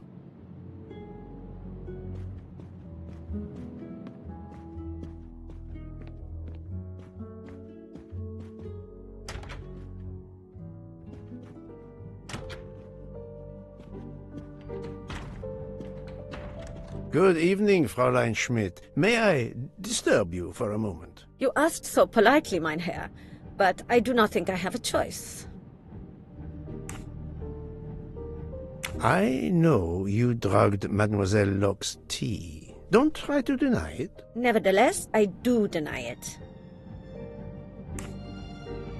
I wanted to let you know that your roommate, Mademoiselle Locke, is awake. Ah, yes, I'm glad to hear that. I was worried about her. Did she tell you what had happened to her? Unfortunately, she doesn't remember much, but we found a residue of a sleeping pill in her cup of tea. Since you two were alone together in your room when she drank it, who else but you could have dragged her? Must I point out I do not make the tea on this train? You should question the conductor or the kitchen staff.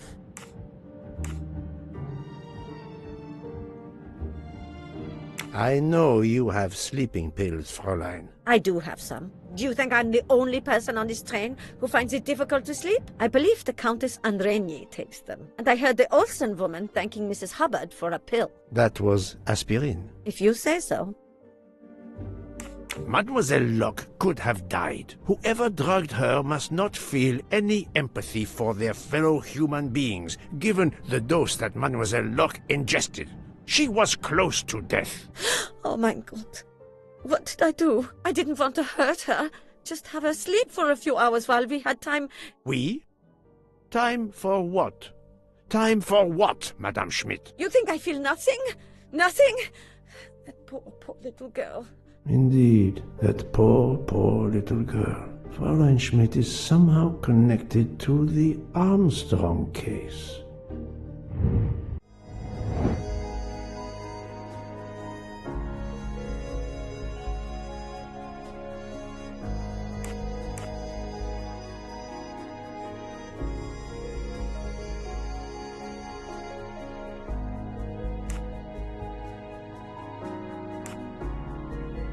Think, Poirot. That is not a good answer.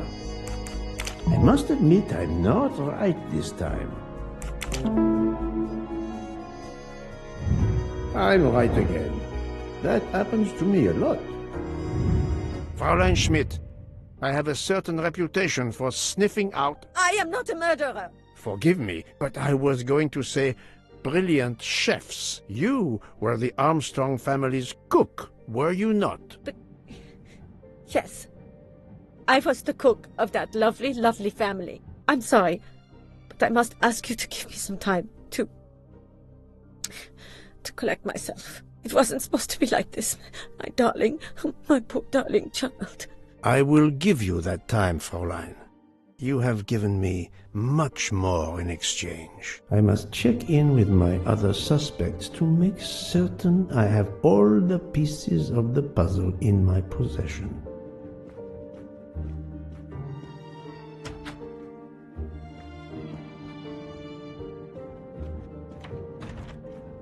Can I get you something, Monsieur Poirot? Everyone is so tense. An aperitif soon, Monsieur Fauchet, with pleasure, when the matter is resolved.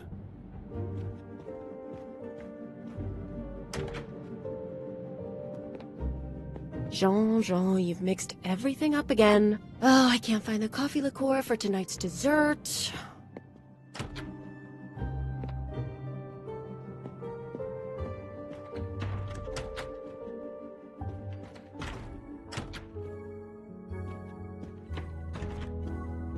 You're right, Mr. Book. This dessert is delicious. I'm glad we didn't wait for dinner. I promise the entrée will be superb as well.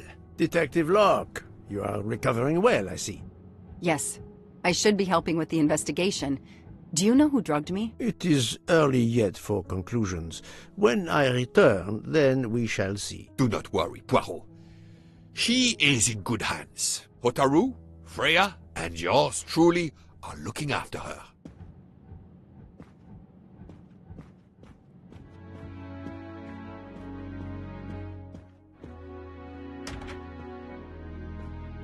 Not now. Not now. I have a dinner to prepare. Would you interrupt Michelangelo or Da Vinci?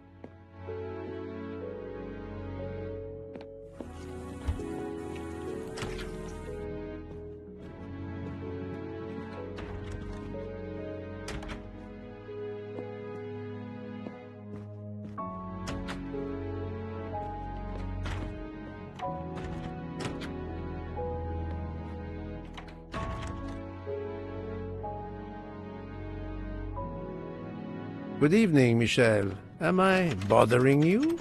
You seem stressed. With everything that's going on, I must admit, it's difficult to be relaxed. Of course, I understand.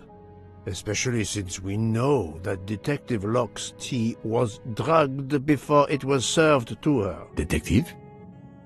Come now, Michel.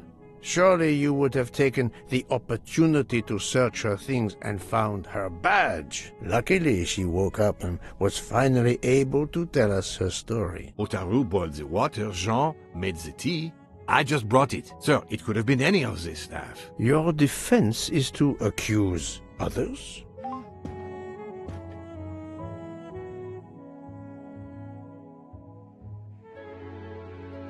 You have a network connection? No, unfortunately. It's just an automatic reminder to pay my rent. I always forget, and my landlord complains. Pierre Michel had to be involved in the murder. The drugged tea, his post at the end of the hall, and now I know why I know more than one of those people on the screen.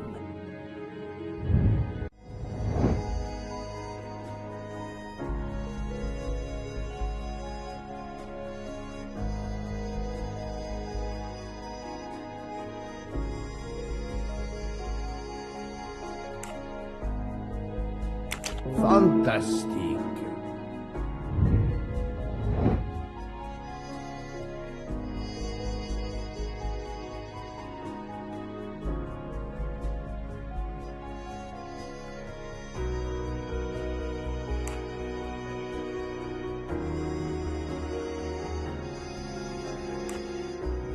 Right.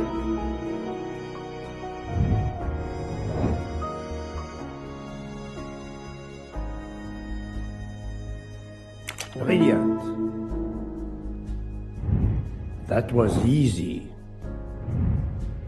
You are the father of Suzanne Moreau, Daisy Armstrong's nanny. My condolences on the death of your wife. What? But my wife... Enough lies. Suzanne does not bear your name? No. Suzanne's mother and I were divorced. Suzanne kept her mother's name. My most sincere condolences, Monsieur Michel, on the deaths of Suzanne and your wife. This job, I loved them, but I was never there for them. Then, a year after the divorce, Solange became ill. Suzanne took her to this special hospital in the US. Got that job as Daisy's nanny. I understand your pain, and the reason that led you to drug Detective Locke. We really can't hide anything from you, can we? Many have been foolish enough to try and keep the truth from Hercule Poirot. Yes, I admit, I drugged the tea. But it was only to keep her quiet, until I could... But she reacted so much to the sleeping pills. She was lucky, as are you, that she didn't die. To be frank, there is one more thing that puzzled me, but I think I understand now.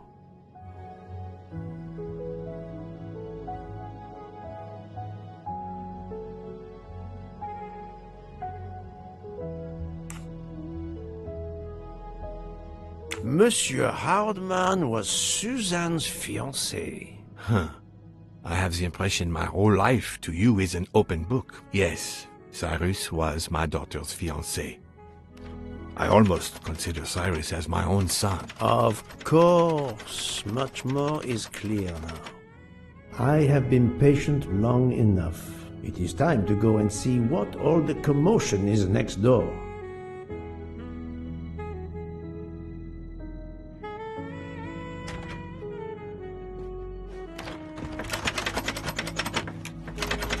Monsieur Hardman, excellent. The gods who watch over detectives must have trapped you here.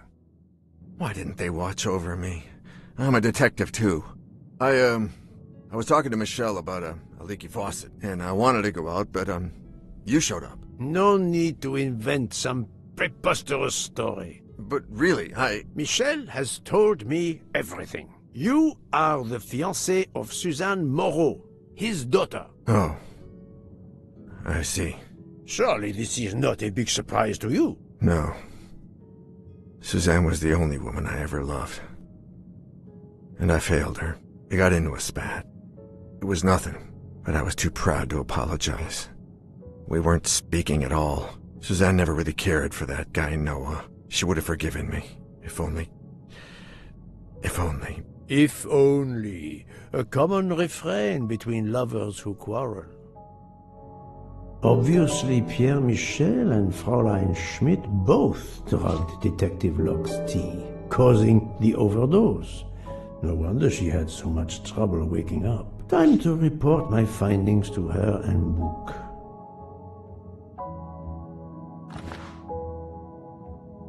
I wonder if our master chef gets his recipes from a game.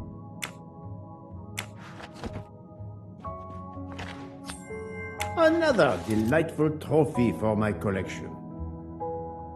My love, I was too proud to patch things up. I chose pride instead of love.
So, my friend, tell me, you have something new?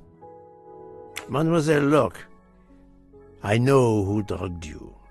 Fräulein Schmidt and our conductor Pierre Michel both admitted putting sleeping pills into your tea. This explains your overdose. They are relieved you are recovering. Michel drugged a passenger? On behalf of the company, I offer my apologies to you, Mademoiselle Locke. Michel will answer for this outrage. Both of them? I was pretty sure about Fräulein Schmidt, but I admit that I did not suspect the conductor. I have uncovered multiple connections with the Armstrong case. Pierre Michel is the father of Suzanne Moreau, little Daisy's nanny, and Monsieur Hardman was Suzanne's fiancé. As for Hildegard Schmidt, she was the cook of the Armstrong family. What a coincidence, don't you think? But it's incredible! What are the odds that so many people linked to that tragic affair ended up on the same train? About the same as you winning the lottery, my friend. I wasn't the officer who interviewed Fräulein Schmidt back then, so she couldn't recognize me here on the train. How could they know who I was? There were other passengers who might have. Or she may have seen you when you visited the Armstrong home. It is now clear to me that some of the clues to this elaborate plot were staged for my benefit.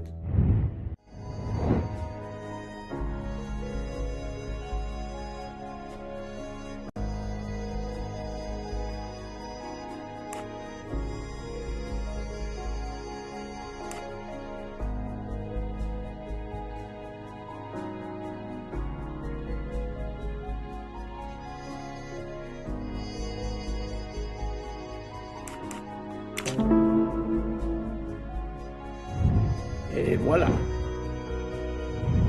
Some clues and information collected so far could lead to a hypothesis. The murderer boarded the train in Vinkovsky, killed Ratchet, and then left the train immediately. How did you come to that possibility? Monsieur Hardman told me about a short man with a high-pitched voice who threatened Ratchet. Imagine for a moment that this man, wearing a wagon-lit conductor's jacket, killed him while Michel was on the platform at Vinkovsky. This murderer then hid the conductor's jacket in Detective Locke's room, then fled before the train left. Why choose Detective Locke's room? Why, indeed. Let me re-explain from the beginning.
This is wrong, but I'm never far from the truth.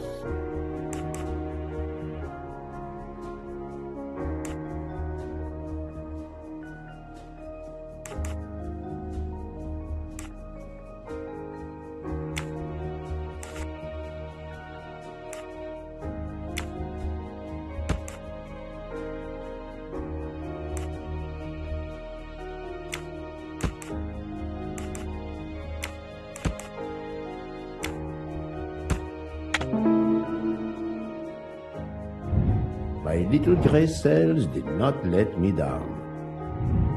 Mon Dieu! Oui! That must be it! Everything fits so well! It fits too well, my friend. Other clues lead to a second hypothesis, much more plausible.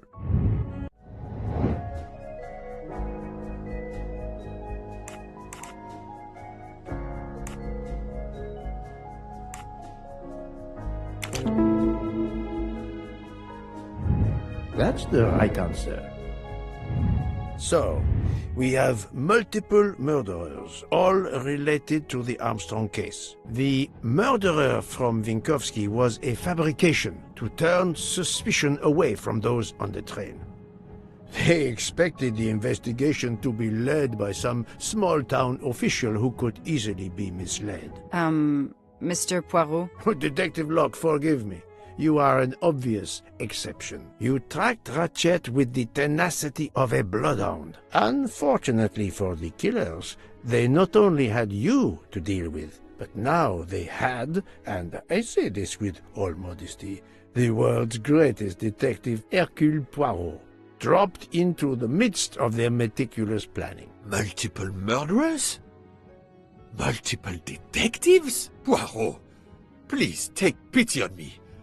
Who is linked to this case, and who is not? My poor friend, I have gone speeding out of the station without you. I will continue.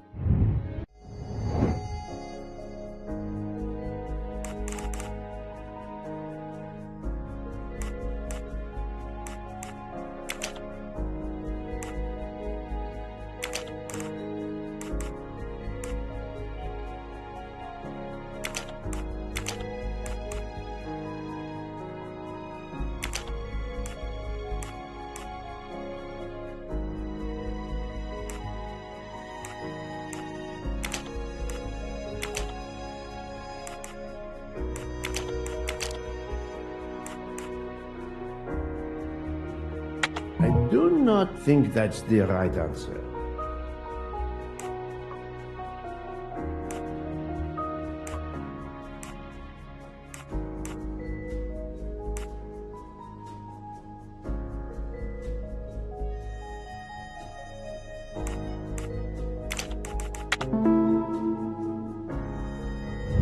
That's the right answer.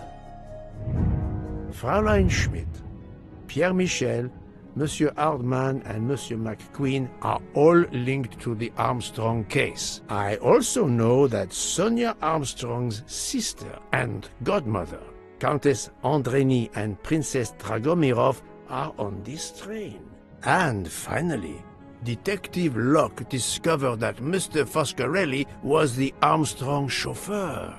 If we add Detective Luck and Ratchet, of the 12 passengers in that coach, 9 have a connection with the Armstrong case. What next, Poirot? Or should I say, who next? It is time to summon everyone. Everyone? Even Dr. Constantine? The train crew other than Michel? Dr. Constantine, yes. I will need him. But we don't want the others as witnesses. I will see that their duties keep them occupied elsewhere. Excellent. I have always thought this moment in a case is much like Rodin unveiling the thinker before a captivated audience. A work of art. Have you not felt that way, Detective? No, Mr. Poirot. I'm happy just to slap the cuffs on him. Well, there is some artistry in that as well, I suppose. Where would you like the unveiling, Poirot? The lounge? Perfect. Then I will gather all the passengers in the lounge.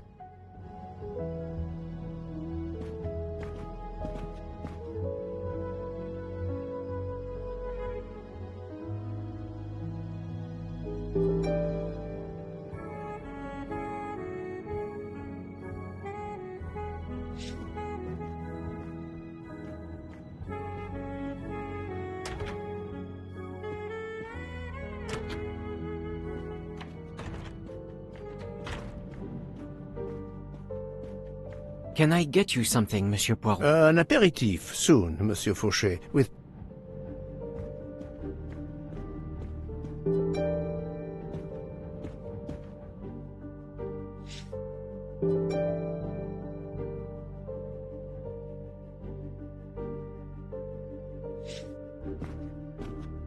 Monsieur Bouc, are the train crew locked in their quarters? Yes, they are. Then the stage is set for the final act. Ladies and gentlemen, I have gathered you together to hear my reconstruction of the murder of Samuel Edward Ratchet, also known as Cassetti. There is not one, but 2 possible solutions of the crime. I shall put them both before you, and I shall ask Monsieur Bouc and Dr. Constantine here to judge which solution is the correct one. 2 solutions? Mr. Poirot, I am hardly qualified. Nevertheless, your assistance is required. Now, you all know the facts of the case. Ratchet was found stabbed to death this morning. He was last known to be alive at 12:37 a.m. last night, when he spoke to the wagon-lit conductor through the door. His watch was found to be badly dented, and it had stopped at 1:15. Dr. Constantine, who examined the body, puts the time of death as having occurred between midnight and 2 in the morning. At half an hour after midnight, as you all know, the train ran into a snowdrift. After that time, it was impossible for anyone to leave the train. So, here is my first theory. The enemy, as Ratchet expected, joined the train at Vinkovsky by the door left open by Captain Arbuthnot and Monsieur McQueen, who had just descended to the platform. He was equipped with a wagon-lit jacket, which he wore over his ordinary clothes, and a pass key which enabled him to gain access to Ratchet's compartment in spite of the doors being locked. Ratchet was under the influence of a sleeping draught. This man stabbed him with great ferocity, 12 wounds in all. He left the compartment through the communicating door to Madame Hubbard's compartment. Yes, that's so. Scared me half out of my wits. The murderer thrust the dagger he had used into Mrs. Hubbard's handbag in passing. Without knowing it, he lost a button of his uniform. Then he slipped out of the compartment and along the corridor. He put the uniform jacket into Detective Locke's suitcase to cast suspicion on her. And a few minutes later, dressed in his ordinary clothes, he left the train just before it started off again, using the same means for egress, the door near the dining car.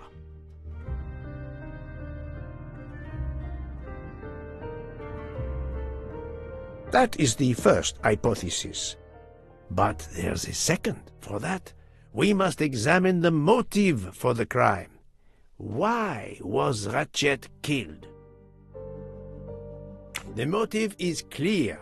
Revenge, of course. Nothing was stolen, and we know that Ratchet had made many enemies. This was a premeditated crime, meticulously planned.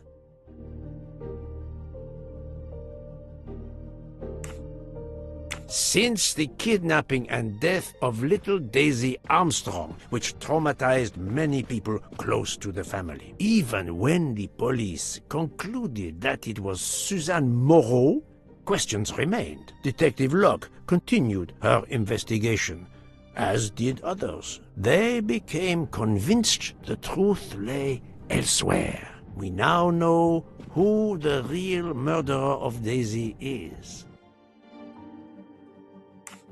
It is clear now that Daisy's killer was Ratchet, also known as Cassetti and Michael Clark and how many other names. But of course, many of you have known this for a long time.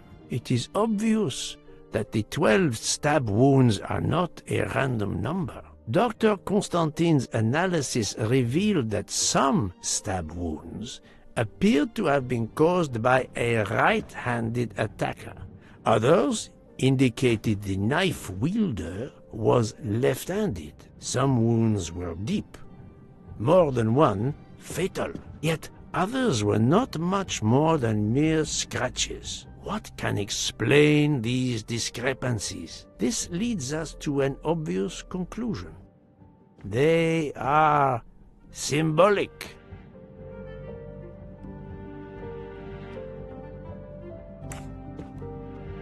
Come now, Poirot. Daisy was 3 years old. 12 stabs. 12! The same number as a trial jury in the United States. But not just a jury of 12 members condemning him to death, but 12 executioners as well. This self-appointed jury had meticulously planned for everything except snow. Snow. The avalanche that stopped us, as well as the presence of not one but 2 detectives on the train. They had to improvise, to hastily add clues and false leads.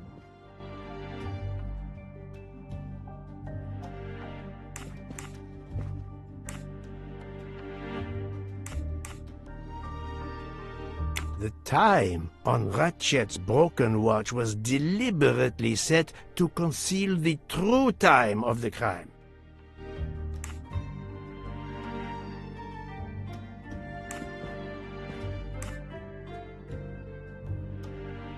The vial of vaping liquid incriminated Captain Arbuthnot. However, he had a solid alibi confirmed by Monsieur McQueen. Impossible then to suspect him.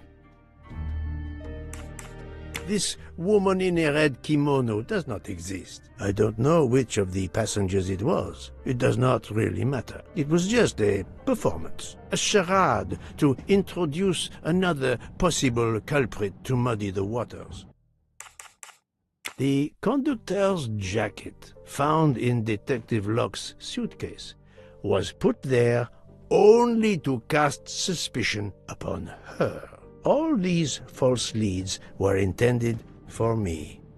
But I am Poirot. I understood the truth. We have a train full of suspects. It's time to identify who the real culprits are. Let's start with Detective Locke.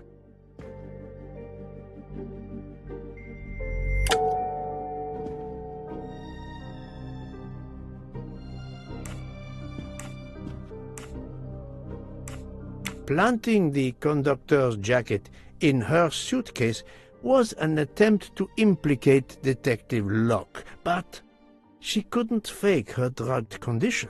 Dr. Constantine can testify that the drugged tea incapacitated her for hours, and she had 2 relapses. Let us move on to Monsieur McQueen. When I told him about Cassetti, he looked very surprised that I managed to make the connection between him and the Armstrong case. He told me, "But I thought we had..." I think he meant...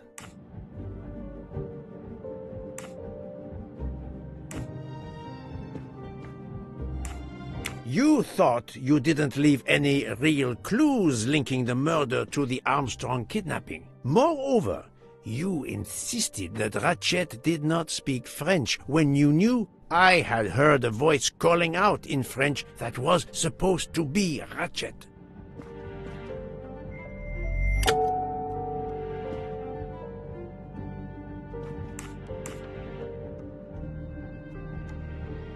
Even if he must have hated his boss, that's not proof he killed him. No, although I think he was the one who put the photograph in Ratchet's room to send him a last message before he died, I cannot prove it. You took some pleasure in leaving me false clues, I think. It was quite annoying. But you told me yourself that your father was the district attorney who handled the Armstrong case. The case haunted my father. At first, he believed Suzanne Moreau had helped her boyfriend, Noah, to kidnap Daisy, even though there were questions that went unanswered, and a young policewoman refused to let it go, continuing to find discrepancies, but never enough to reopen the official investigation. That policewoman sits there.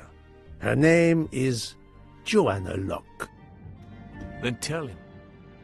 Tell him how in the end my father believed you, how he resigned a job that he loved, racked with guilt that he may have let that monster go free. He died young, broken, his faith in justice broken. That's what Ratchet did to him. Thank you for your honesty, Monsieur McQueen. Your father is one more victim of the man who called himself Ratchet. Now, I will turn to Ratchet's valet, Monsieur Masterman.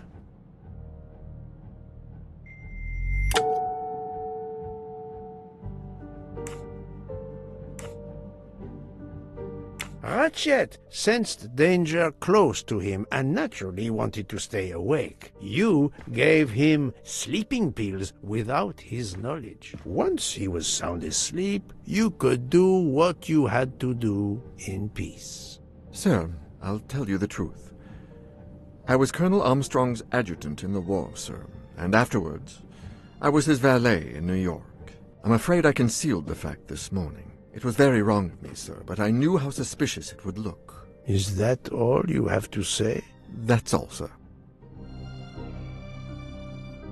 Now, to leave no suspicious stone unturned, let us move on to Monsieur Bouc. What? Me? A suspicious stone?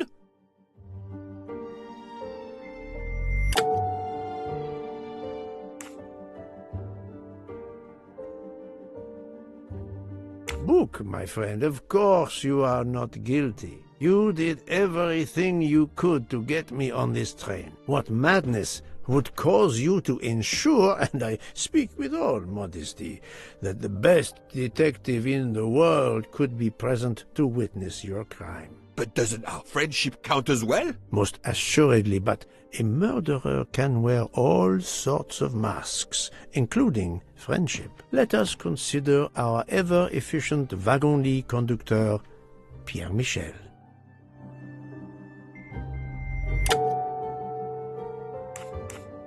No, that is his motive.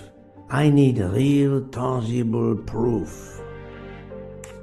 Your admission that you drugged Detective Locke immediately incriminates you, but the murder could not have been possible without your very capable assistance. Your knowledge of train procedures made the murder possible, and your position in the corridor of the train allowed you to be the perfect alibi for several passengers. And your motive? Suzanne Moreau, Daisy Armstrong's poor nanny, who was wrongly accused and committed suicide, was your daughter. C'est un foiré. He got what he deserved. My poor daughter has finally been avenged. My Suzanne. My child. Let's move on now to Monsieur Hardman, one of 3 detectives on this train.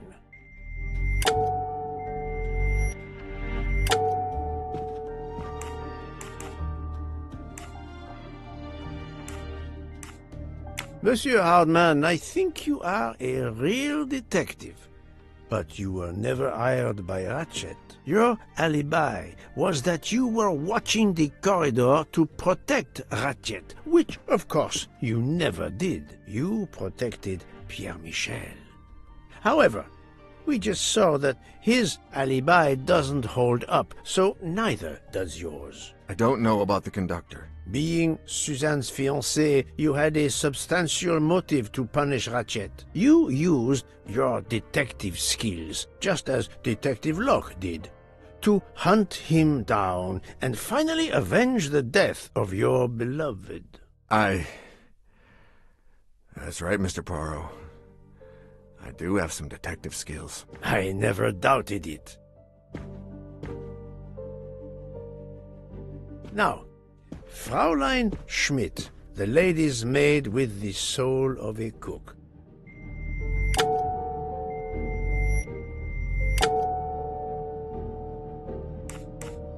Although she tried to protect the princess when I presented her with the embroidered handkerchief, that's not evidence she committed murder. Fraulein Schmidt, you told me of your remorse for drugging Detective Locke. I believe you are sincere. However, as the cook of the Armstrong family, you experienced the drama from within. The death of Daisy, then Sonia Armstrong, who died in childbirth, and finally Suzanne and John Armstrong. So much misfortune in that poor family. The death of this criminal is only justice. Let us move on to Countess Andreni. I was impressed by the earnestness of her husband when he swore to me solemnly on his honor that his wife never left her compartment that night. Should I believe it? Even if it seems logical, it's more complicated than that. I believe Countess Andreni.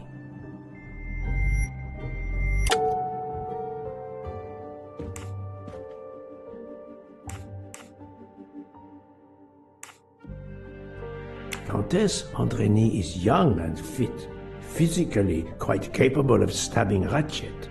The problem must be somewhere else. Countess Andreni, being Sonia Armstrong's sister, you had every reason in the world to want to avenge her. But you were incapable of stabbing someone, even after what he had done to you and your family. The night of the crime, you simply took a sleeping pill. I appreciate the irony that nearby, Detective Locke was also in a drugged sleep. When you awoke, you thought the nightmare was over. Rudolph? Hush, my love. Hush. Excellent transition. I was coming to you, Count Andreni.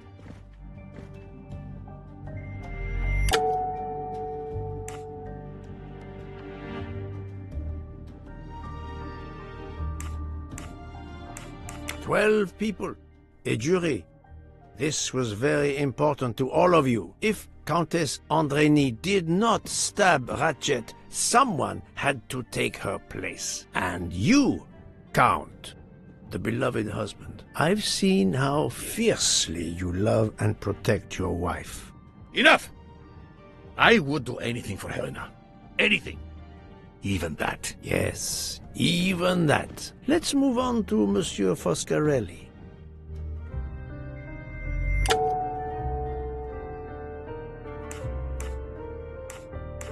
You think he's a mafioso, Poirot? This isn't 1934. Detectives cannot have stereotypes. Detective Locke found out that you were the Armstrong chauffeur, and that you planned to travel on the same train at the same time as Ratchet. That is what made her decide to obtain a ticket as well. Unfortunately, she could not prevent the murder. Have you lost your tongue, Mr. Foscarelli? Oh, Daisy. She was the delight of the house. Tonio, she called me. And she would sit in the car and pretend to drive me. And you, Mademoiselle Olson, a champion for the immigrants, a worthy calling.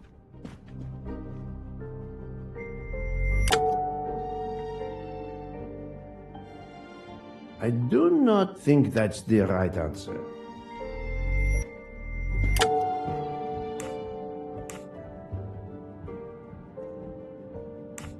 Mademoiselle Olson, you supported Madame Hubbard's story about her connecting door latch, a story that I later demonstrated to be impossible. So, you deliberately lied to me, and you also lied about Mademoiselle Debenham's whereabouts. Enough! I can't take this anymore! I know what you want from me, Mr. Poirot. Very well. Here it is. She was my little Daisy, my angel, so patient. When I patched a scrape or took her temperature, that was my job. But she was so much more to me. She was a shining light in an ever-darkening world. I've tried to honor her by caring for children who have lost everything. Thank you, Mademoiselle Olson. You too shed light on your part in this mystery.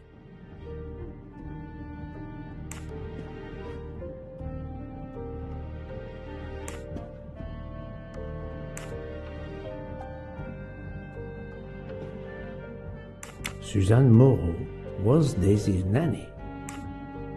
You were Daisy Armstrong's nurse. I will ask you no more questions. It is enough that you have admitted what I know to be the truth, and I understand. Let's move on. Dr. Constantine. You suspect me? I know none of these people. I didn't know Ratchet either, and I've taken a solemn oath to help people, not murder them.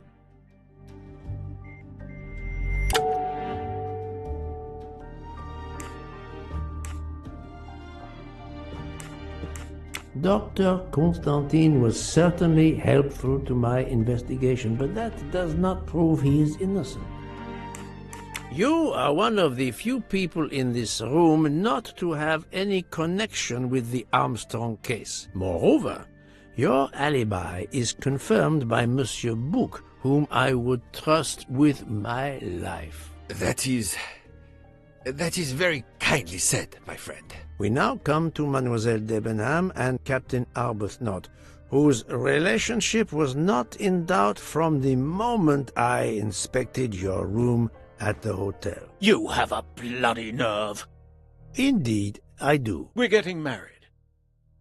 Congratulations. But I would rather talk about your relationship to John Armstrong.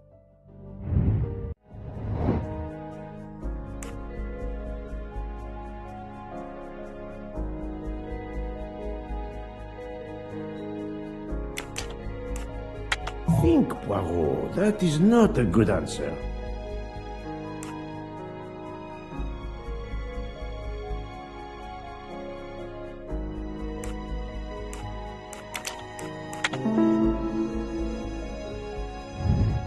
little grey cells did not let me down.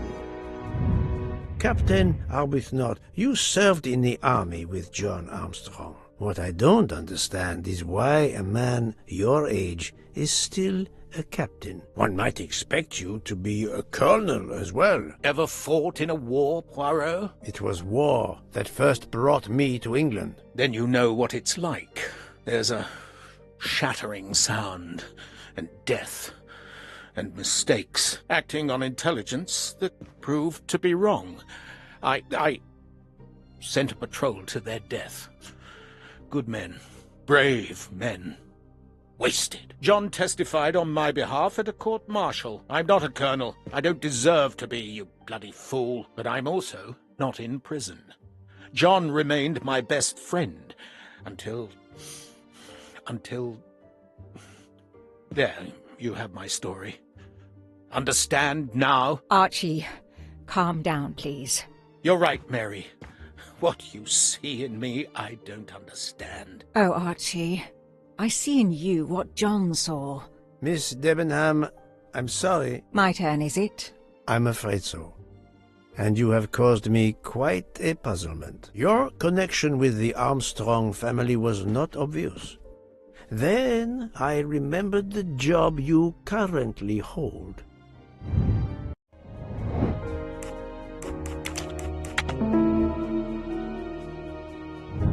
I'm right again. That happens to me a lot.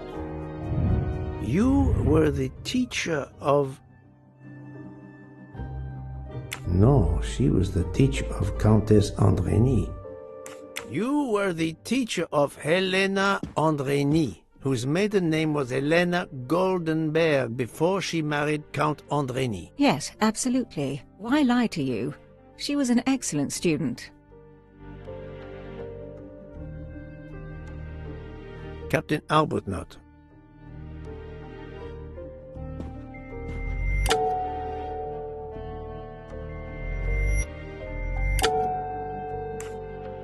No, his vial found at the crime scene was a decoy.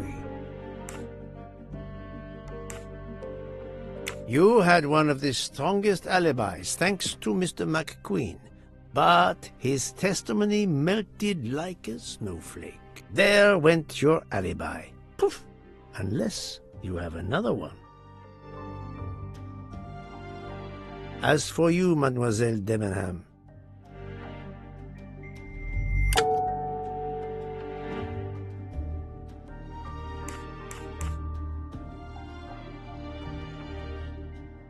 Mademoiselle Olsen was the only one who could confirm your alibi. I think you know where you stand. Very good, Mr. Poirot. Are you satisfied? I will be, soon. Now I must turn to Sonia Armstrong's godmother, Princess Dragomirov.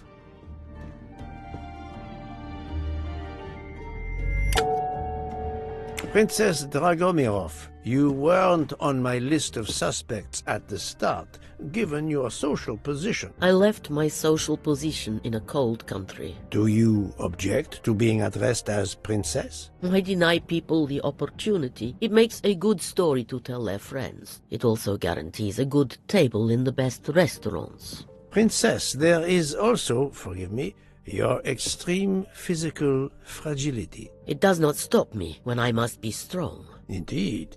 Of more importance, though, is the fact that you're the only left-handed person on the train, and the single blow to ratchet from a left-handed person was very, forgive me, weak. Finally, I'm afraid I know the alibi that you shared with Fraulein Schmidt is false. You have been very thorough, sir. I hope you will permit me to say we are much alike. I am honored. Now it is time to end with Mrs. Hubbard, or should I say,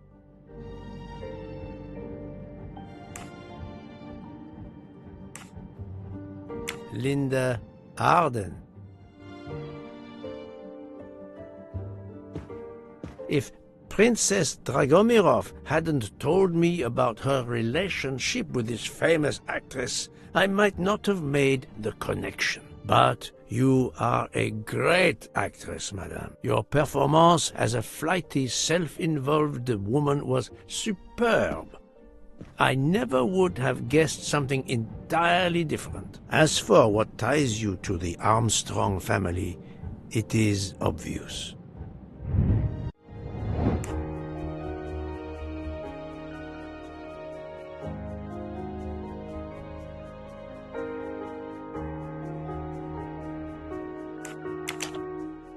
No, not good. I must admit I'm not right this time.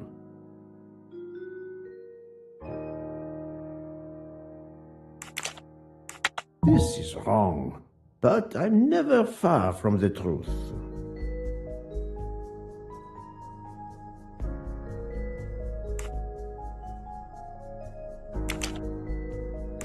I do not think that's the right answer.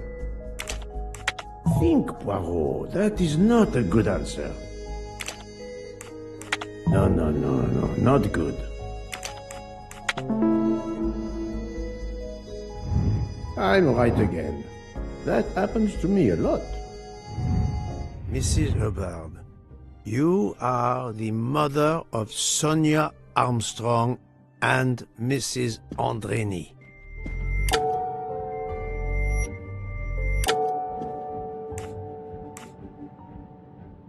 Madame Hubbard, you really are a remarkable actress. You put so much effort into your character and into staging the murder. I saw it as a perfect mosaic, each person playing his or her allotted part. So carefully arranged that if suspicion should fall on any one person, the evidence of one or more of the others would clear the accused person and confuse the issue. Everything was meticulously planned. But you hadn't expected that Detective Locke and I would be on this train, and the avalanche would block it on the night of the murder. You had to improvise. But again, improvisation would be another of your skills as an actress. So you came up with the story that the latch on the door that communicated with Ratchet's compartment was hidden by the handbag. I always fancied myself in comedy parts. That slip about the sponge bag was silly. Shows you should always rehearse properly. You know all about it, Mr. Poirot. You're a very wonderful man, but even you can't quite imagine what it was like. That awful day, I was just crazy with grief. So were the servants. We decided then and there that the sentence of death that Ratchet had escaped had got to be carried out. There were 12 of us, or rather 11. Suzanne's father was over in France, of course. First we thought we'd draw lots as to who should do it, but in the end we decided on this way. It was the driver, Antonio, who suggested it. Mary worked out all the details later with Hector McQueen. It took a long time to perfect our plan. We first had to track Ratchet down. Hardman managed that in the end. Then we had to try and get Edward and Hector into his employment. Well, we managed that. Then we had a consultation with Suzanne's father. Captain Arbuthnot was very keen on having 12 of us. He seemed to think it made it more orderly. He didn't like the stabbing idea much, but he agreed that it did solve most of our difficulties. Well, Suzanne's father was willing. Suzanne had been his only child. We knew from Hector that Ratchet would be coming back from the east, sooner or later, by the Orient Express. With Pierre Michel actually working on that train, the chance was too good to be missed. My daughter's husband had to know, of course, and he insisted on coming on the train with her. Hector wrangled it so that Ratchet selected the right day for traveling when Michel would be on duty. And then, at the last minute, you came. For the rest of the story, you worked out everything, Mr. Poirot. You were right about all of us. What are you going to do about it? If it must all come out, can't you lay the blame upon me, and me only? I would have stabbed that man 12 times willingly. It wasn't only that he was responsible for my daughter's death, and her child's, and that of the other child who might have been alive and happy now. It was more than that. There had been other children kidnapped before Daisy, and there might be others in the future. Society had condemned him. We were only carrying out the sentence, but it's unnecessary to bring all these others into it. All these good, Faithful souls. You are a director of the company, Monsieur Bouc. What do you say?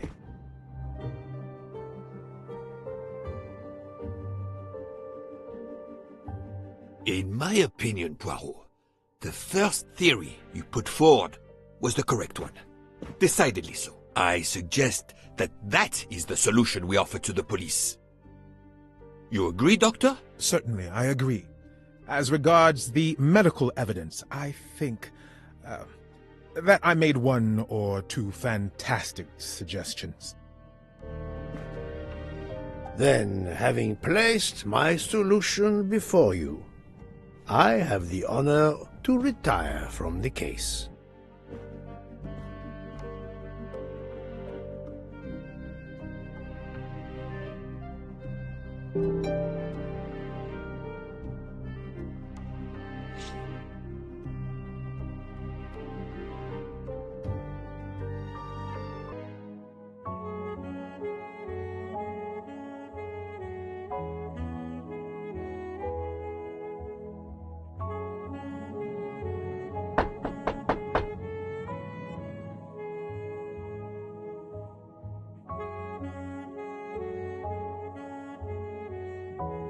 I'm sorry to wake you up in the middle of the night, Poirot, but it couldn't wait. There was a detail that bothered me in my preliminary autopsy of Ratchet's body. I went back to examine the body and I discovered a wound covered by another. The blow I hadn't seen was delivered by a thinner, sharper blade. So there were not 12, but 13 stab wounds. 12 stabs for 12 jurors. It doesn't work with 13 wounds. The symmetry is destroyed. It can't be one of the culprits who stabbed him twice? Doctor, a different knife was used. There is only one explanation. Somehow, some way, there is a 13th murderer on this train. We must tell Bouc. The case is not solved.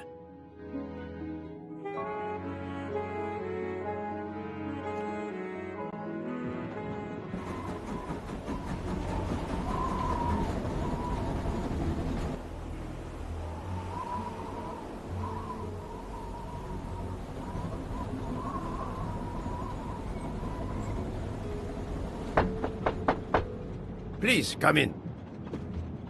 Ah, Bouc. I see we are moving at last. Yes. The way was finally cleared while we slept. If all goes well, we will arrive in Venice this evening. The train will be there for several hours for refueling and reprovisioning. What do we do with the 13th murderer? Do you have a lead? I thought about it. There is one clue that was left aside in my investigation. The diary I found in Ratchet's safe mentioned an appointment in Venice. Someone with the initials A.W. He will never keep the appointment. But there should be enough time. I must try to keep that appointment for him.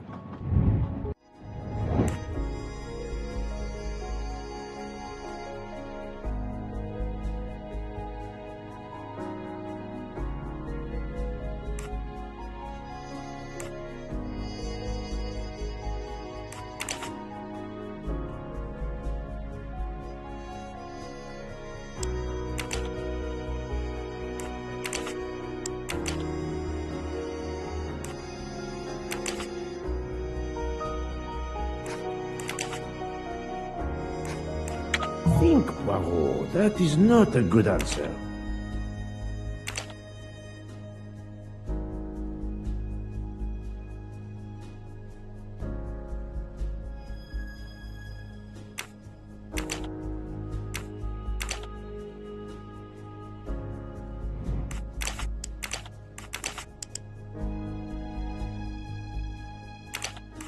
I must admit I'm not right this time. I do not think that's the right answer.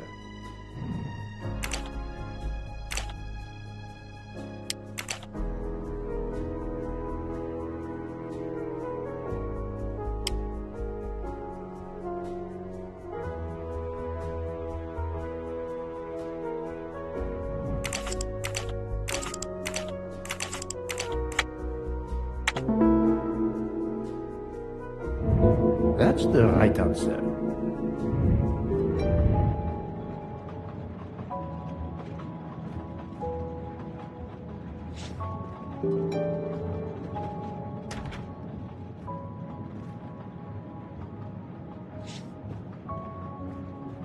How would it look to the police if I asked a suspected murderer for help?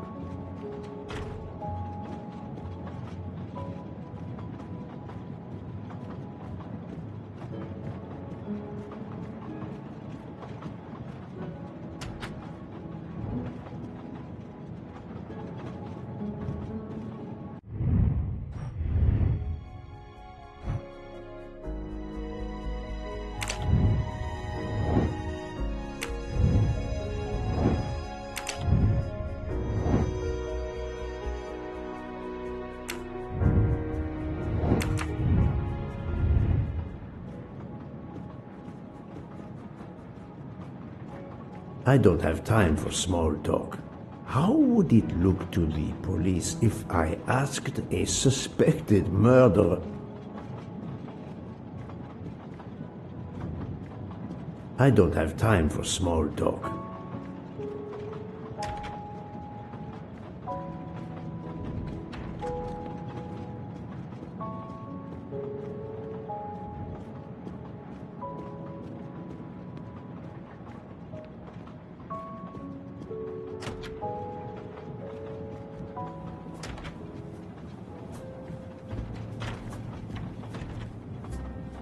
Doctor, a moment.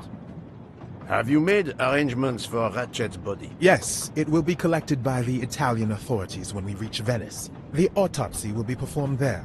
However, there is something odd. Oh? Since the train is French, jurisdiction must be shared. When I told them you were already on the scene, they have both agreed to support your investigation until we reach Paris. Ratchet's compartment will be sealed until we arrive there. All of those who conspired to kill Ratchet are to be confined to the train until then as well. So, thanks to you, I am the rope in a tug-of-war between two countries. Oh, but I thought you would want to be in charge. And isn't it odd we continue on our journey with a trainload of people that police consider potential murderers? Calm yourself, Doctor. It is not the first time I find myself in the middle. And, to be honest, I welcome the chance to see this case through. It is fast becoming one of the most challenging of my career. So, my dear book, how does our journey progress? We are well on our way to Venice. All of our passengers are locked in their rooms by order of the authorities. I watch them when they want to stretch their legs, like the captain there behind you. I see that you have the situation well in hand. Would you be able to accompany me to Venice to follow a lead? I'm honored you asked me, my friend. I would have loved to help you. But I have to manage the situation here. I must make sure no one gets off the train in Venice and that Ratchet's body is transferred.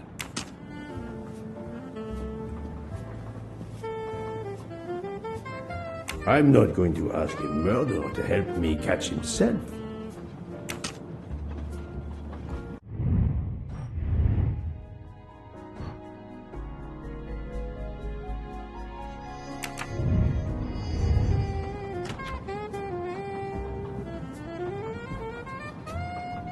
Mademoiselle Locke, you are clearly an excellent police officer. Could you accompany me to Venice for an investigation into Ratchet's activities? There is much we still need to know.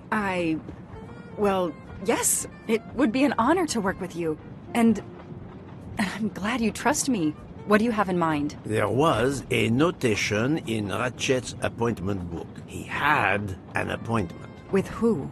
There were only the initials A.W. They were to meet at 10 o'clock at the Fontana dei Conigli. I want to know who Ratchet was meeting and why. But you've already discovered the 12 conspirators. Why is this meeting important? Unfortunately, the case is not complete. Dr. Constantine has discovered the presence of a 13th stab wound. One of them could have stabbed him twice. The wound was made with another, finer blade. Why would one of them have used 2 knives? Did they want to confess they killed him more than the others? And if so, why bother to deny it when they have already confessed? No, it makes no sense. And I do not close a case until all questions have been answered. You, of all people, must understand this.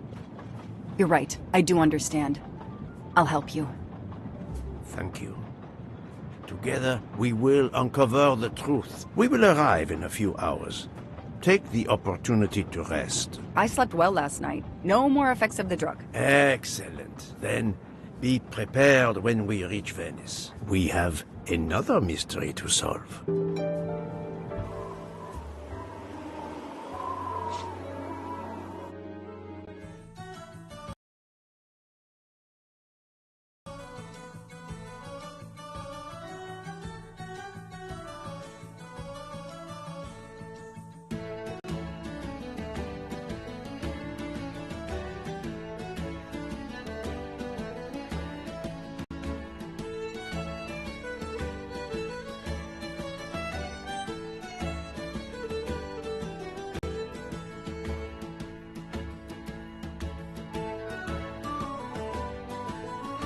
This is the 3rd embarking dock, and no gondoliers available at all.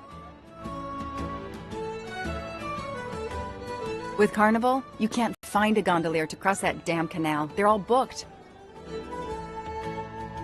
The worst thing is that the fountain is just across this canal. We're almost there.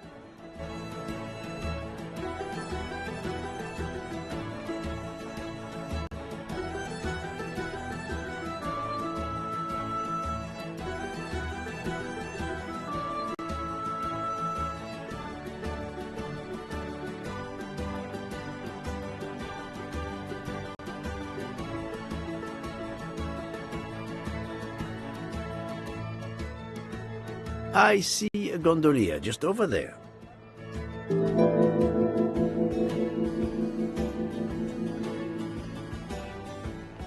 You have my full confidence, mademoiselle. I'll leave it to you.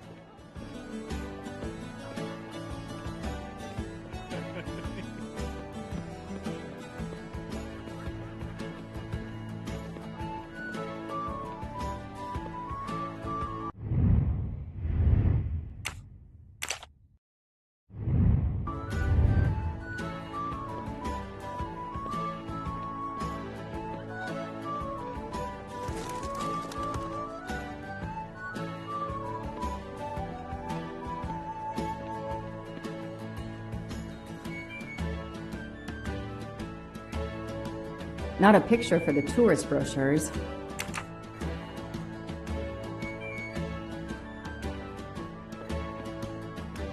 Ancora una volta sono dalla parte spagliata del canale per la festa. Sorry, I don't speak Italian.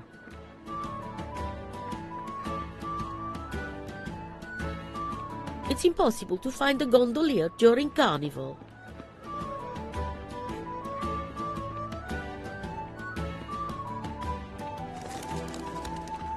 It's calm and relaxing, although not as clean as it could be.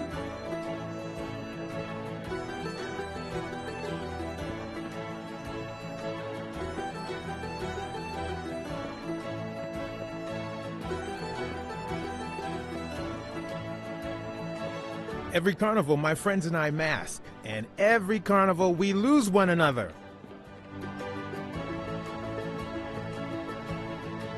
Hi there. We'd like to cross the canal, please. There is a bridge about a kilometer down the canal. Please. According to the map, the Fontana dei Conigli is just across the canal here. No. I, Gabriele, cannot help you. I'm sorry. We'll miss the 10 o'clock rendezvous if we try to get through this crowd, and have to walk a kilometer in both directions. Why is he refusing to take us across? He looks upset. I should try to find out why. If it's a matter of price, I'm sure we can work it out. Money? Money won't help me now. His problem isn't money. What is it then? If it's a matter of price, Month? Bella Chiara, the beautiful Chiara. A beautiful name for a beautiful gondola.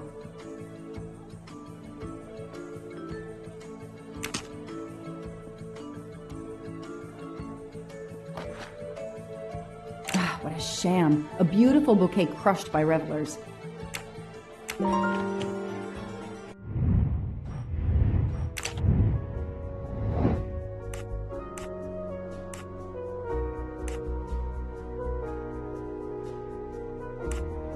That's it!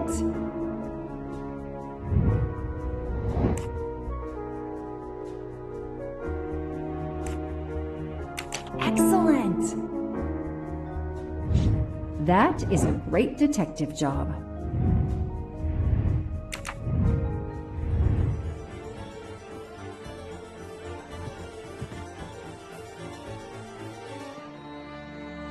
I'm sorry you had a fight with Chiara. What? How did you know? I'm a detective.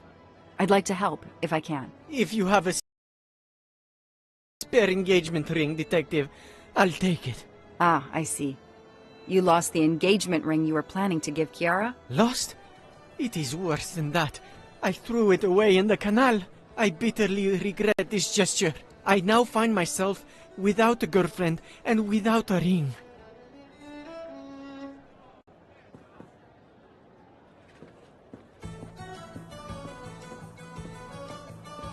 If we find the ring, maybe the gondolier will take us across. You are right. There is not much time. I will help you.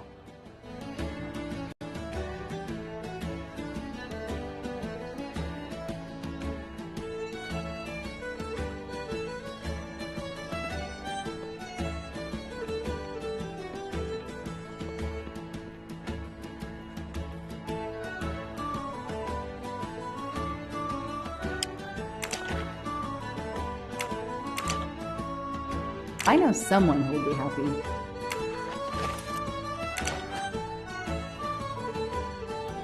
I don't need an empty soda can.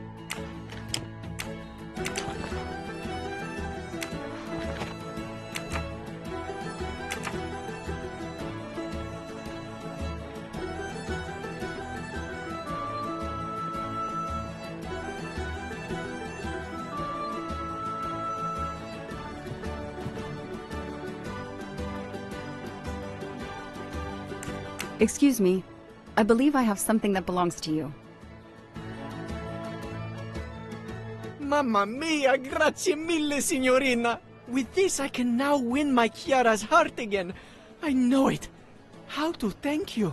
My friend and I need to get to the other side. We have a very important date at the Fontana di Conigli. Ah, yes. The rabbit fountain. Of course, I'll take you across. Then I will call Chiara. Hopefully she will forgive me. I'm sure she will. Well done, Detective Locke.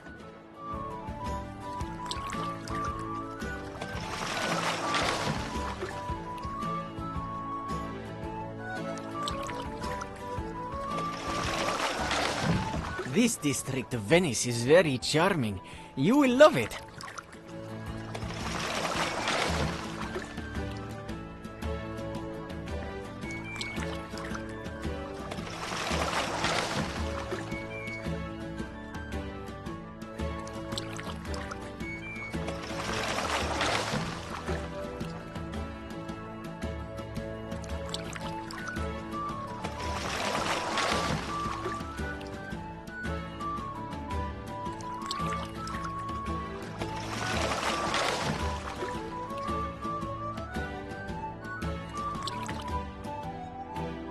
If it's not too much to ask, can you wait for us until we return? Yes, no worries. I can call Chiara from here. To find the fountain, walk along the quay on the left, then cross the bridge and you are there. You cannot miss it. Got it. Thank you. Thank you, signorina. You have made me the happiest gondolier in Venice. Do you forgive me?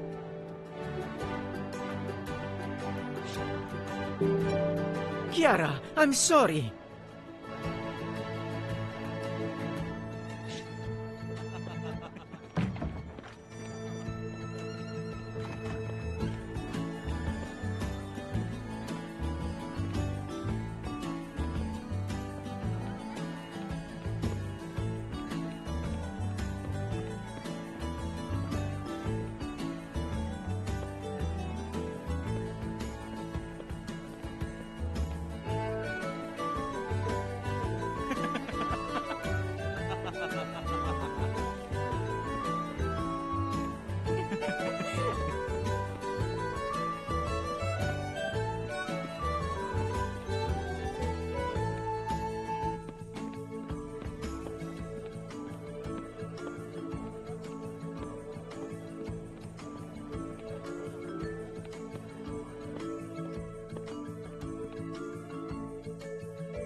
It's 9:55. The right time in the right place. Now AW just needs to show up. You made me run, Detective Locke. Poirot does not run. I'll wait, sitting down.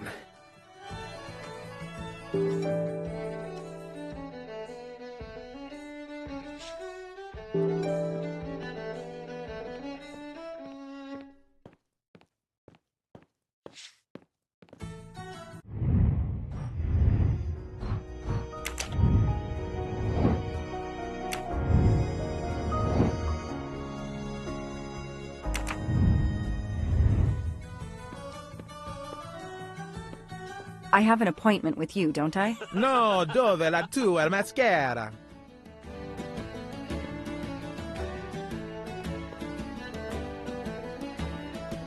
Did you have an appointment here at the fountain? Yes, to party.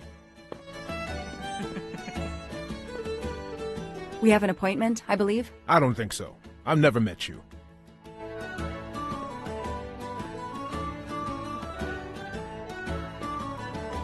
Did you see anyone who could be AW? No, no one. But who knows what those masks and costumes are hiding?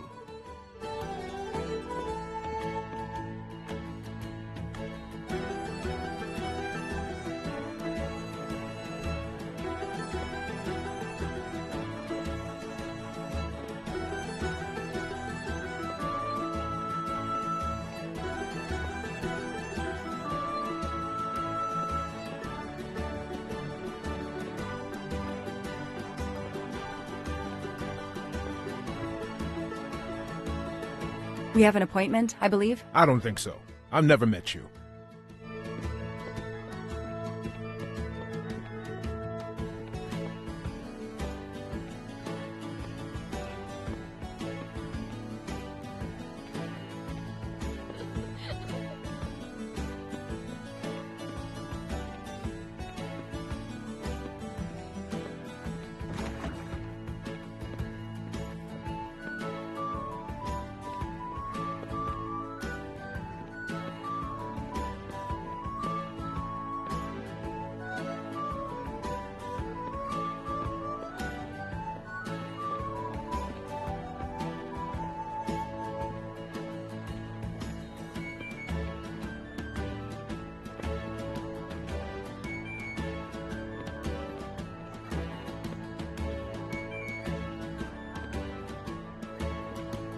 I have an appointment with you, don't I? No, dove la tua mascara?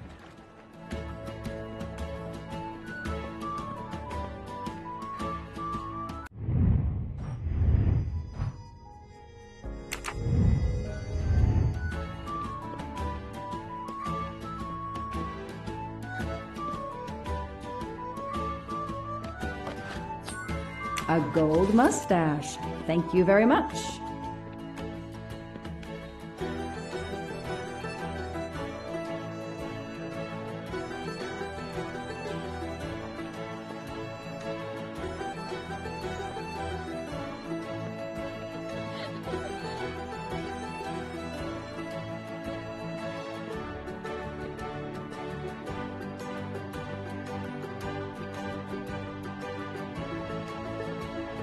I have an appointment with... No!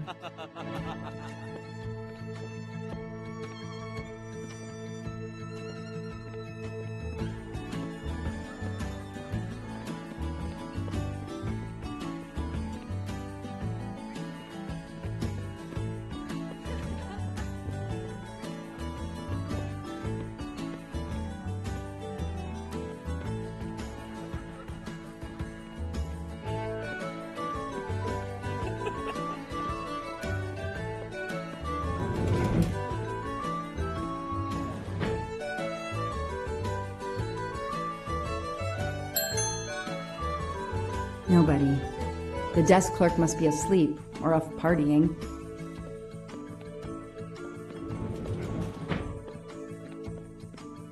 If there's no one to help me, they won't mind if I help myself.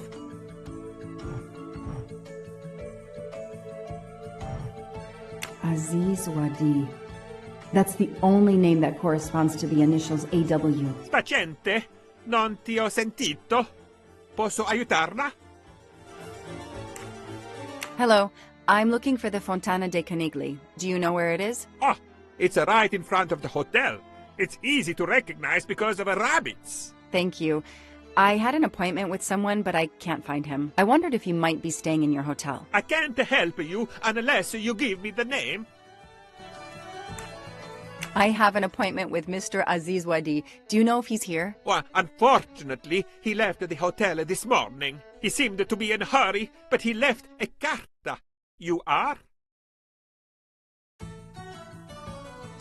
I'm Mrs. Ratchet. Mr. Wadi asked me to give the message to the signore, but I suppose this is okay.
So, mademoiselle, was our mysterious A.W. here? No, but I managed to get his name, Aziz Wadi, and a letter he wrote for Ratchet. It seems to be a kind of riddle rhyme. Let me see.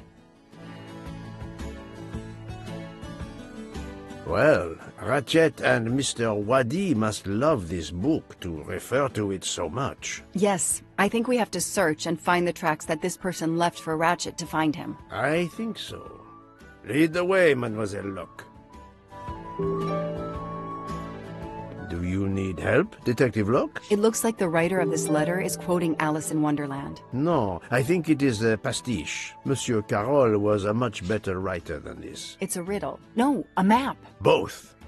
I think Mr. Wadi was worried their business might be known, and has given Ratchet directions to a new rendezvous point. Mr. Wadi's letter mentions a rabbit. The rabbit fountain is an obvious starting point. I believe the letter refers to this place. We have a reference to hats in the letter. Where can we find hats? If we follow the letter, our next landmark will be a cat. A real cat is not likely. Let's try to find a picture or a sign with a cat.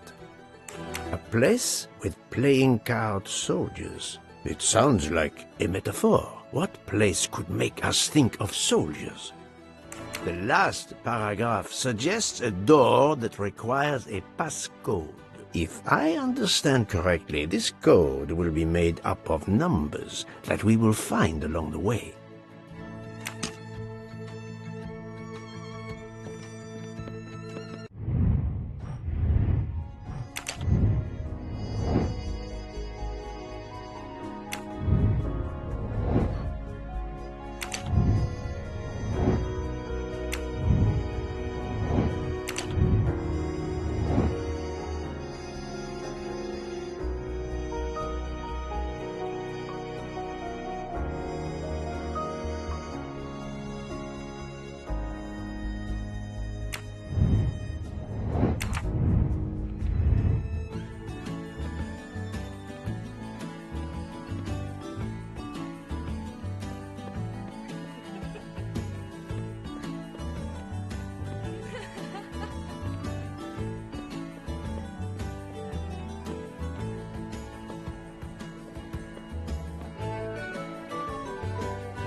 No, Joanna. That doesn't track.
Hey, you.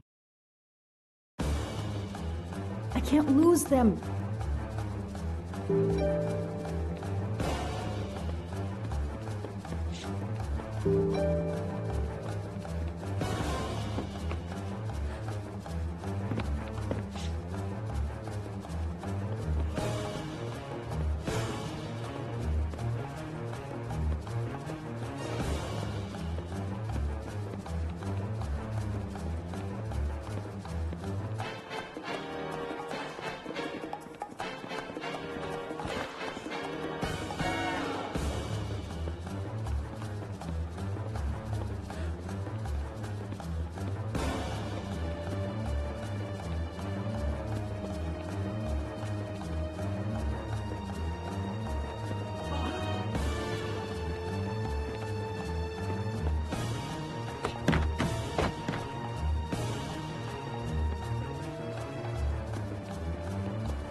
Move over.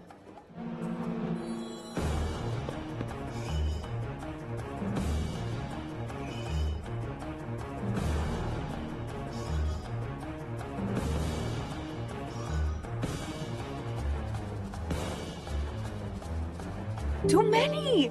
Too many masks! The murderer could be standing there watching me and laughing.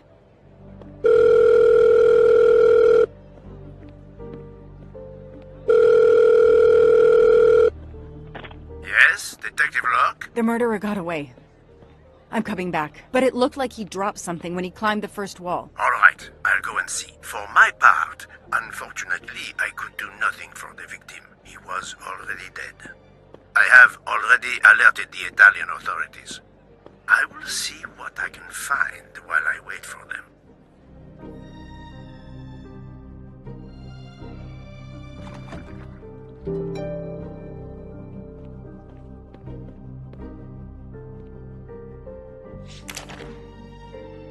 A pair of women's glasses. Was Ratchet planning a new identity? There must be several tens of thousands of dollars in this bag.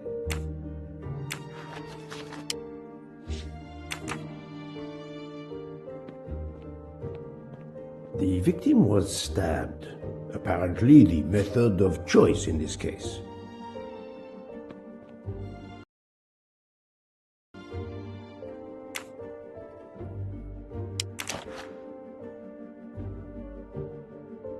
A bunch of keys. If, as seems likely, Mr. Wadi is a resident of Geneva, then one of these may belong to his home there. Various clothes in his suitcase. Mr. Wadi was obviously planning to leave this city. Mr. Wadi's Swiss passport. I'll see if I can find a match on the internet to confirm his identity.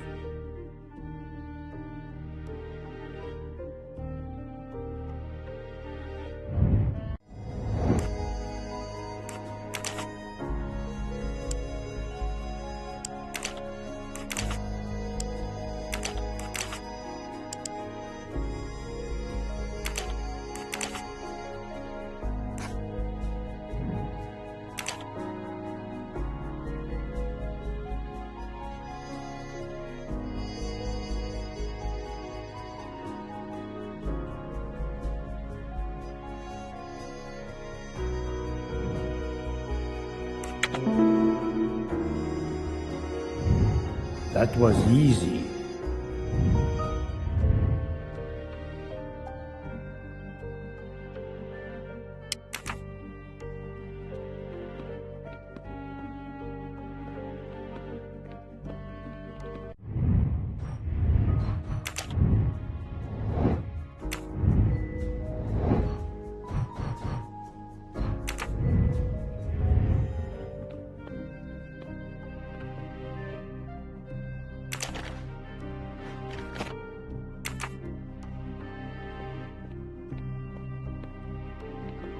The victim was stabbed. apparently.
A false passport with Ratchet's picture. Clark? Ratchet? How many others? Now he will become Enrico Caldo. It appears Ratchet changed his identity as often as his socks.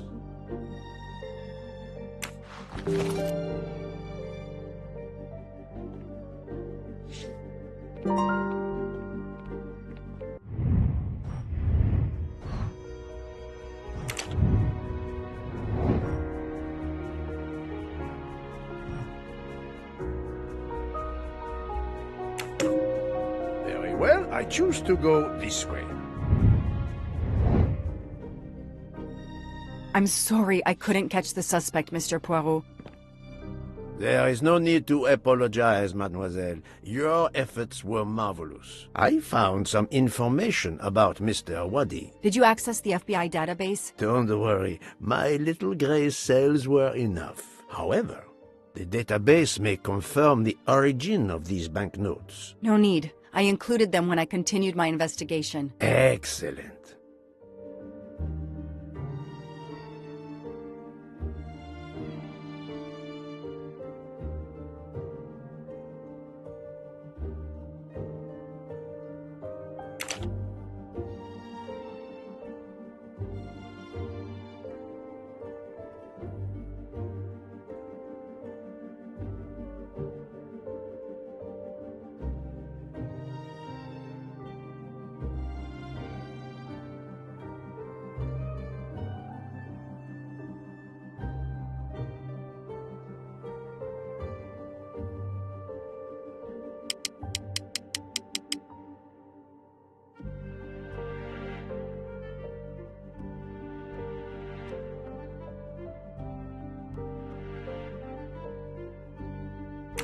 No, this isn't it. Think!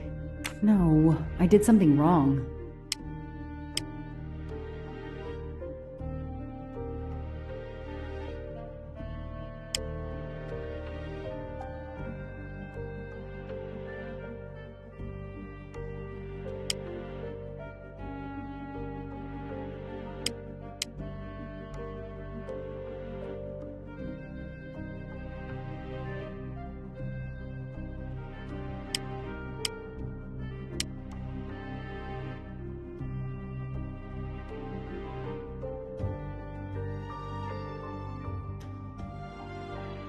Come on, Joanna. That's a rookie mistake.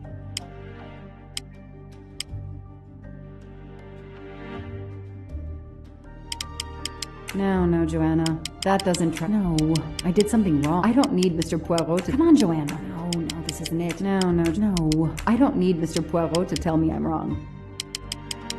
Come on, Joanna. That's a rookie mistake. No, this is... Come on, Joanna. No. I did something wrong. No, Joanna. That doesn't track.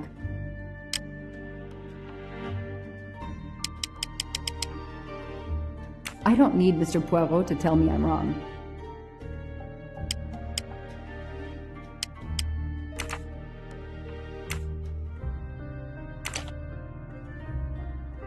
No, I did something wrong.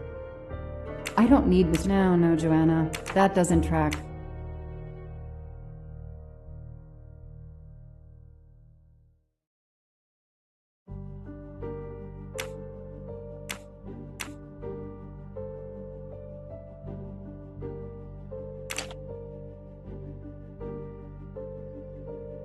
Hey, I'm a pretty good detective after all.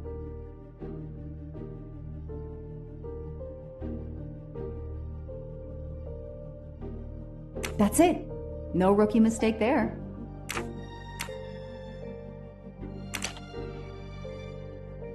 No, I did something wrong.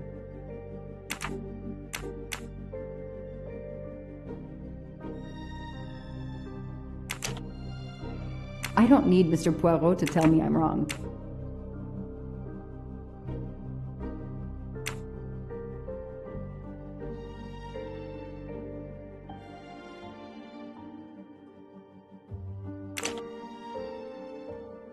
Hey, I'm a pretty good detective after all.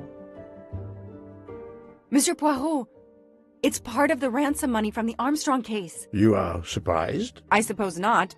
So Ratchet had it in an account at the Banque du Lac. It would seem so. He knew the serial numbers on the banknotes could be traced, and he could not spend it, so he stashed it there. But now he's run low, something he didn't count on. He hopes enough time has passed so he can begin to spend the ransom money. There is something else he didn't count on. What's that? He didn't count on you, Detective Locke, and your tenacity. Thank you. But we are still left with a murderer on the loose. But we progress. We know Mr. Wadi had an appointment with Ratchet. He had a bag full of money and a passport with Ratchet's photo, but a new name. What is your opinion about the passport?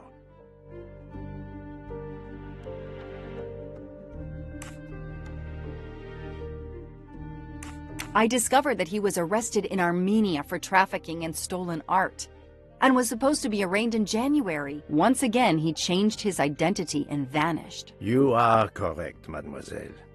He also told me that he was threatened, and that threatening letter we found in his room was real. He had to disappear once again.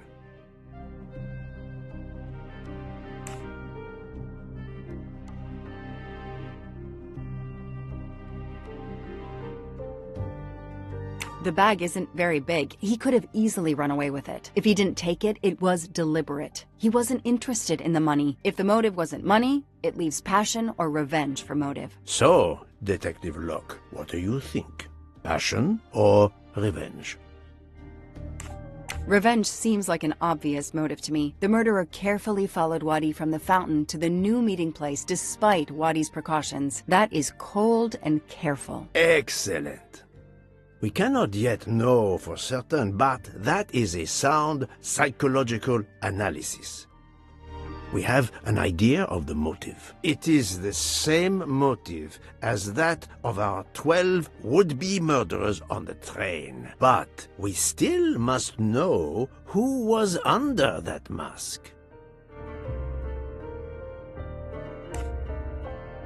I think Wadi's killer is also Ratchet's murderer. The motive for both deaths was revenge, and both are related to the Armstrong case through the ransom money. Exactly. So our murderer is linked to the Armstrong case. The money is linked to the Armstrong case. But these glasses that I found in the bag, they must have something to do with this case too. Wait, those glasses mean something to me. Wait, I know. I've seen these. They belong to Suzanne Moreau, little Daisy's nurse. I remember seeing them in her bedroom, but they were gone the day she died. I remember the press saying that the nurse had committed suicide. I've always believed otherwise, and the glasses are proof that she was killed by Ratchet, or his accomplice. He took those glasses. I've always had a gut feeling, but now, Mr. Poirot, now I have proof Suzanne was innocent. Yes, you do. But the question I ask myself is this. Why did Ratchet keep these glasses?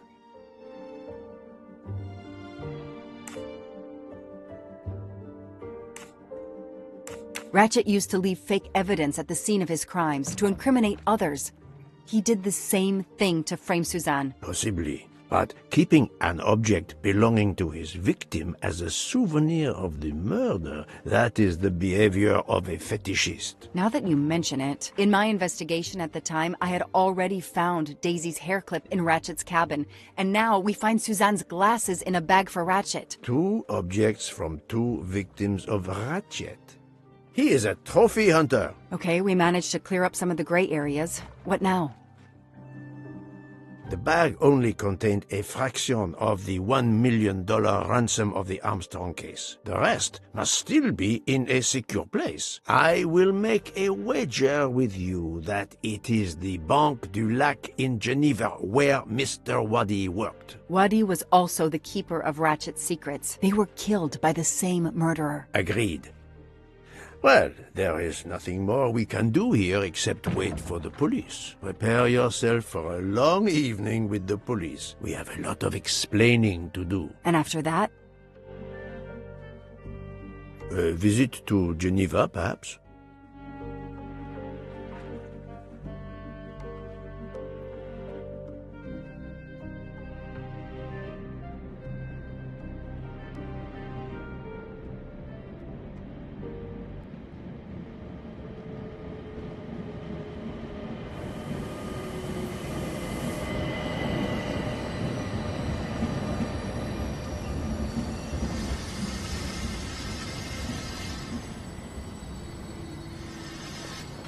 Here you are at last. I was worried about you. We just left the police station. We had to explain to the Italian police that we were not murderers. What? Another murder? I'll tell you when we're underway. Are all passengers and staff aboard? Yes, everyone is here. We were waiting for you. Excellent. Let's not waste any more time. We have to make a longer than usual stop in Lausanne. What? How long? Long enough to do a little banking in Geneva.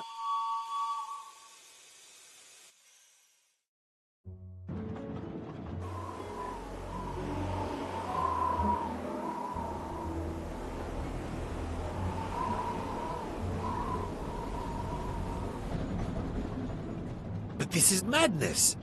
A 13th murderer of Ratchet? Mon ami, he was not well liked. But Monsieur Michel would have seen anyone enter Ratchet's compartment. And there were another 10 people milling about, taking their turn at stabbing him. How could they not notice an uninvited killer?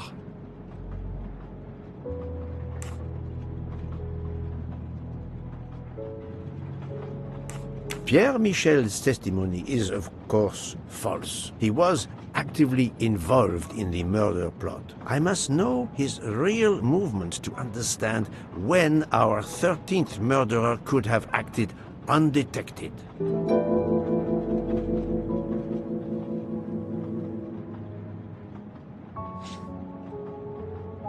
Yes, he most certainly returned to the train. How can you be sure?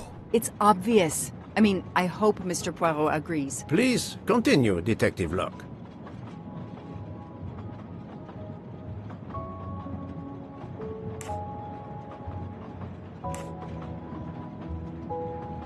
The train is French. The murder took place in Slovenia, and the victim's body is in Italy. Jurisdiction won't be sorted out before the train reaches Paris. The murderer is probably content to sit tight aboard the train until Paris, where he can disappear. It is undoubtedly a possibility, but we have no proof. While I was chasing him, he was clearly running in the direction of Venice Station, where the Orient Express was waiting. Very possibly, but it is not much in the way of proof, mademoiselle. All the passengers and crew are still aboard. If the killer of Mr. Wadi had remained in Venice, we would have noticed right away that someone was missing, and we could have alerted the authorities. I promise you, I made certain everyone was aboard before we embarked. Book, calm yourself. Calm myself? But we're back where we started. There is still another murderer on my train. Wait a moment. Can I change my mind about my verdict? Can we turn everyone over to the police? Everyone? Including ourselves? What? No. No. Oh, it's a nightmare. Let us take it step by step, my friend. We can start by eliminating all of the members of the Ratchet jury.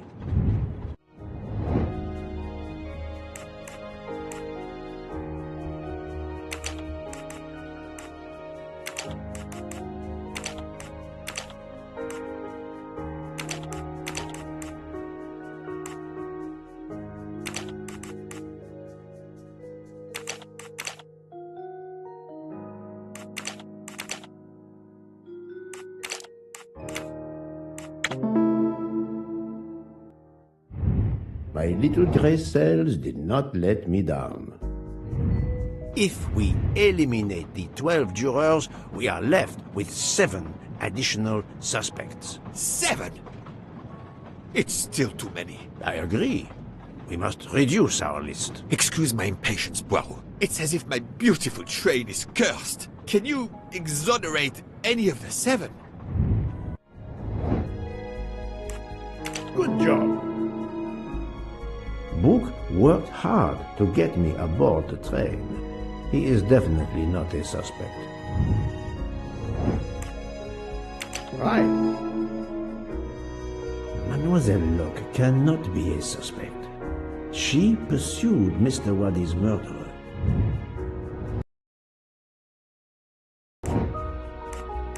Nice. Dr. Constantine alerted me to the 13th stab wound. He is not a suspect. My little grey cells did not let me down. I have 4 suspects left who I must now examine more closely. Miss Nielsen, Monsieur Maury, Monsieur Fauché, and Countess Andrény. One of my employees? Suspicious? All 3 got off the train in Venice to restock supplies. Any one of them might have slipped away without being noticed. I suppose. But what of Countess Andrény? You cleared her yourself. She is cleared of the first murder, but we know little of her movements here in Venice. So, we still have 4 suspects to interview. Detective Locke? I can't join you, Poirot. My chief saw something on the news about the case and my involvement. He's demanding an explanation. If I want to keep my badge, I have to call him. Then you must do so by all means. I'm sorry. No need to apologize. I understand. I'll make the call for my compartment. If you're looking for me, I'll be there.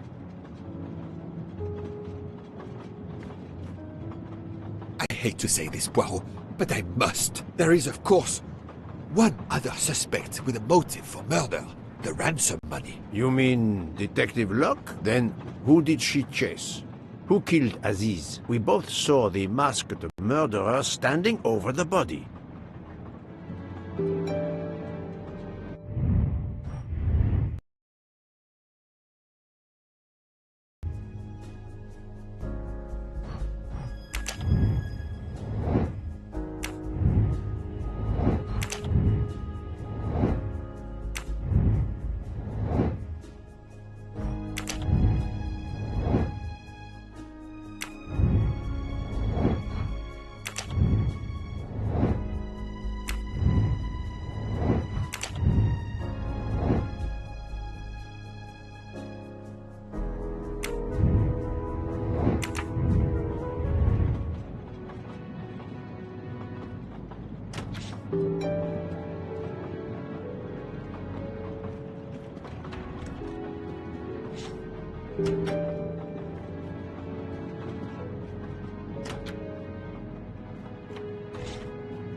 Please let me continue. She is on the phone.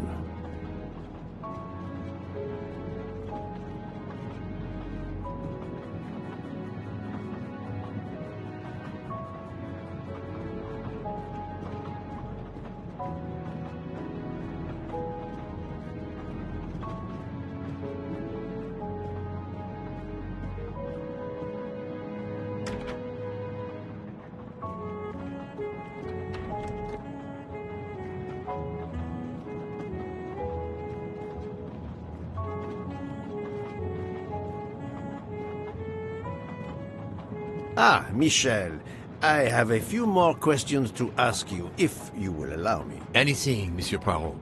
We are in your debt. Please tell me your movements when we were stopped at Venice Station. Once the compartments were cleaned and the linen refreshed, I stayed in my quarters. Did you notice anything special? Comings and goings? Monsieur Bouc had asked everyone to stay in their compartments. I would occasionally walk the train to ensure everyone was comfortable. Oh, I saw Monsieur Maury was all alone loading his crates of provisions. A great chef like that, reduced to petty labor, I would have helped him. But Monsieur Book had ordered me not to leave the train for any reason. So, Monsieur Maury was forced to labor alone. Let us review the actual timeline of the night of Ratchet's murder, not the one manufactured to hide your crime. I left the train in Minkowski for a smoke. Then I resumed my post. That was the truth.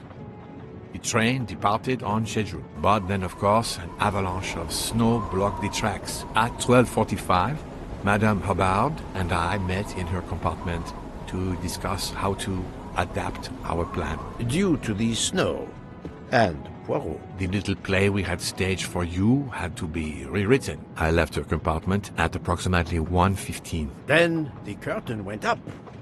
Calls in the night, the red kimono, all for my benefit. And all for nothing, as it turned out. Do not blame yourself, Michel. I am the theater critic no playwright wants to see in the audience.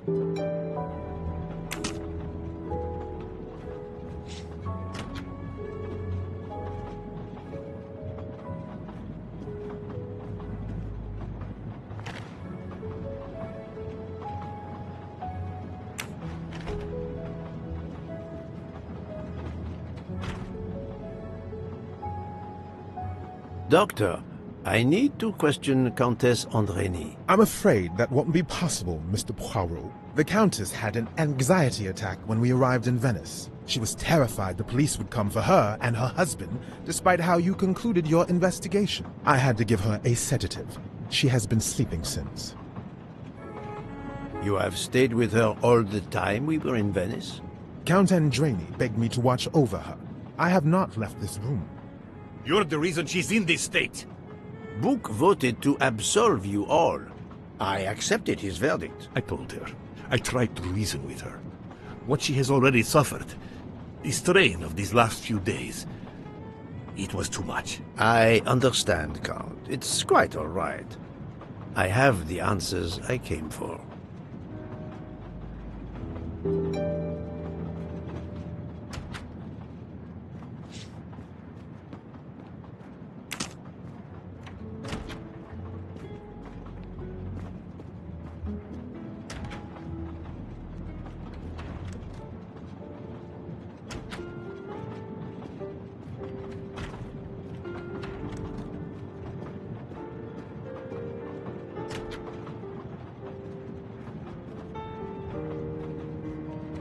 You play well. I didn't mean to interrupt you. Thank you. Many years of piano lessons thanks to my mother. I try to play in a few clubs in Paris when I get the chance, but as you can see, it hasn't made me rich. What can I do for you? Conversation only. Tell me about your time in Venice. I had Monsieur Book's permission to see my sister. She lives in Marghera, just outside of Venice. She had a baby a few weeks ago. This was my first chance to meet my new nephew. Monsieur Book gave you permission? Yes, you can ask him. Most assuredly, I will. What time did you leave, and when did you return? I left around 9:10 p.m. I was back by 10:45 p.m. When I got back, Hotaru was in a lot of pain. I gave him a back massage. That would have been enough time to kill Monsieur Wadi and return to the train. May I see your knives? Of course. They are here. If you don't mind. Help yourself. They are under the bar counter. Tell me again about your poker game the night of the murder. It's a regular game to help relax after a long day. Let's see, we started around 11 p.m. We took a short break in Minkowski, Hotaru, Pierre and I. The game finished up around 2 a.m. We'd all had quite a bit to drink. Ah, yes. I left for about 10 minutes to refrigerate champagne for the next day. That must have been around 1 a.m.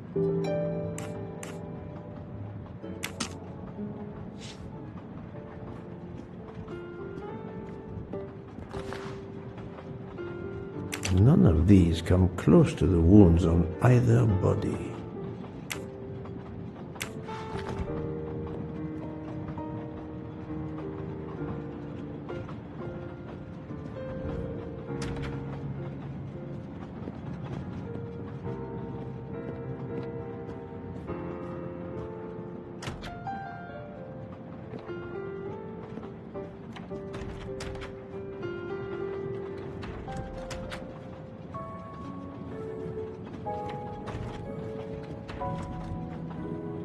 You told Fauché he could go into Venice? Marghera, actually. Not so far away. It was his only chance to see his sister. He's been working every train for weeks. There is never time to see the new baby. Enough, Book. Your heart does you credit, but your common sense, it... I know. But it's fine. Isn't it? He did come back. Oh, it's fine, as you say. Unless he saw the baby, then killed someone else and returned to the train. But that's monstrous. Murder is always monstrous, my friend.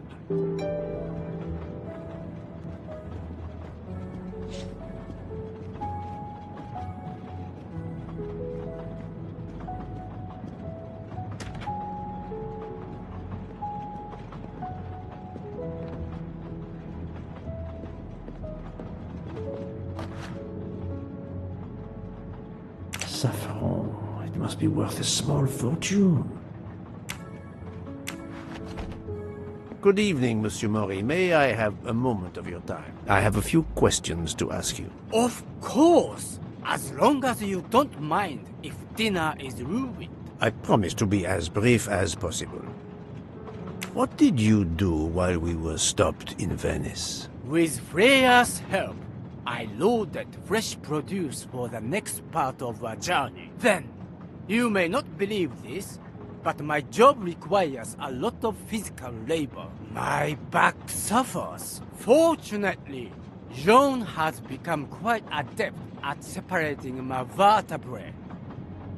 As you may know, I have solved the murder of Monsieur Ratchet. That is a shame. I beg your pardon? The bastard sent my steak tartar back, telling John I was to burn it. I will add it to the list of his crimes. One wound on Monsieur Ratchet's body was struck by a very sharp, thin-bladed knife. We haven't found it yet. You think one of mine was used? I'd like to have a look, if you don't mind. In that drawer.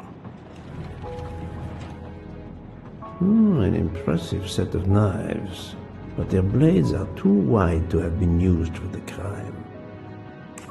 Tell me about your poker game the night of the murder. We started around 11 p.m. When John finished his shift, we played until around 2 a.m.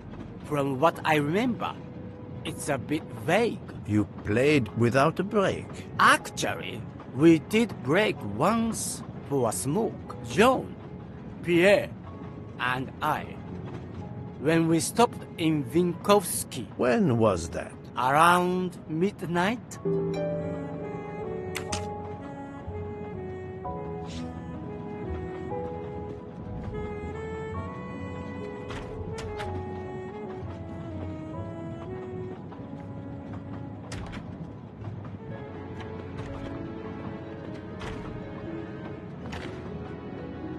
A black feather.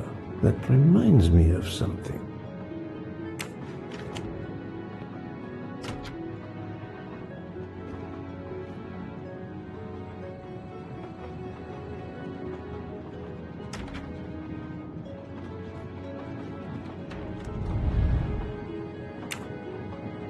The box is secured by some sort of locking mechanism. The design is formed by 3 commas. What is the word in Japanese? Tamoe. And it's obviously missing a piece.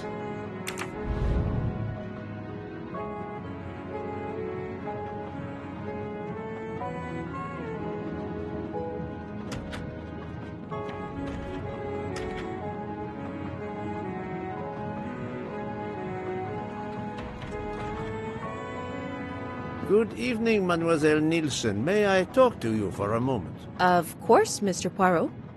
I'm not going to bed right away. Can you tell me your movements while we were stopped in Venice? That'll be easy. I didn't move much at all.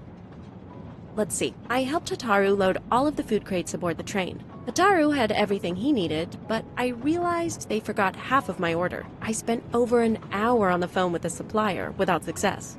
I had to change the dessert menu for tomorrow. Dr. Constantine found a stab wound on Ratchet's body that was caused by a much thinner and sharper blade than the others. Possibly a chef's knife? My thought, precisely. And you'd like to see my knives? If you wouldn't mind. I would gladly show you if I had any, but I don't. I use the regular kitchen knives. You may search if you don't believe me. I see. All the knives the staff use are in the kitchen or in the lounge, except... Except? Hotaru prefers to use his own. Monsieur Mori doesn't use the kitchen knives? Not usually. I know he keeps a set of traditional Japanese knives in a box in his room. He doesn't let anyone else use them. Although now that I think of it, he has been using the kitchen knives lately. Can you tell me exactly about your poker game the night of the murder? We started around 11 p.m.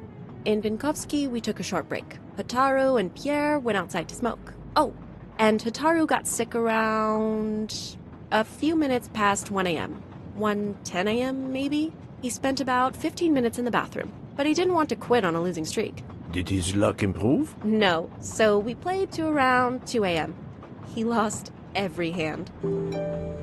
I've talked to everyone, but some elements of the testimonies do not seem to correspond. I need to recheck a few things.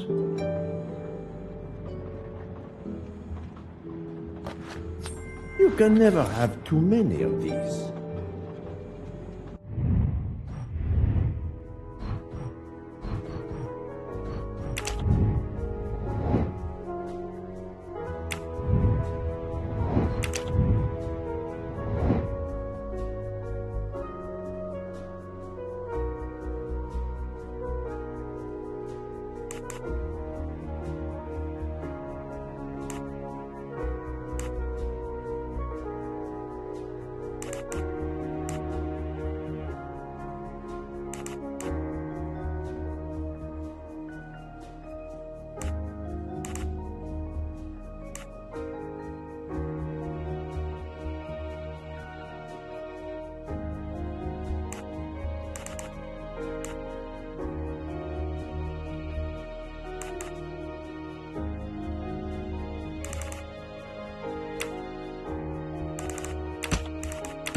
This is wrong, but I'm never far from the truth.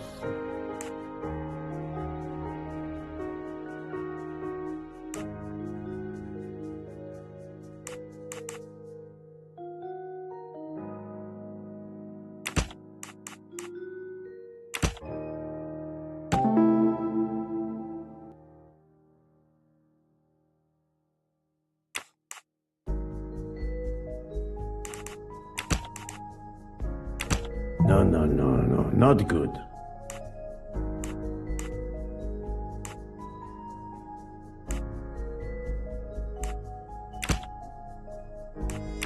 I do not think that's the right answer.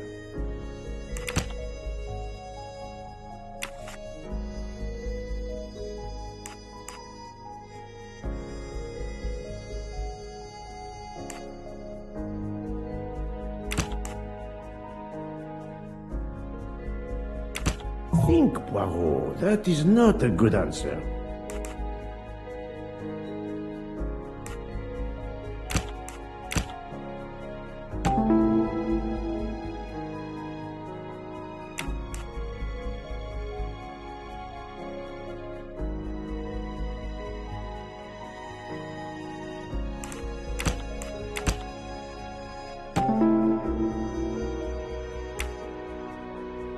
Any of the three staff members had the opportunity to kill Ratchet when Monsieur Michel wasn't watching the hallway. That was easy.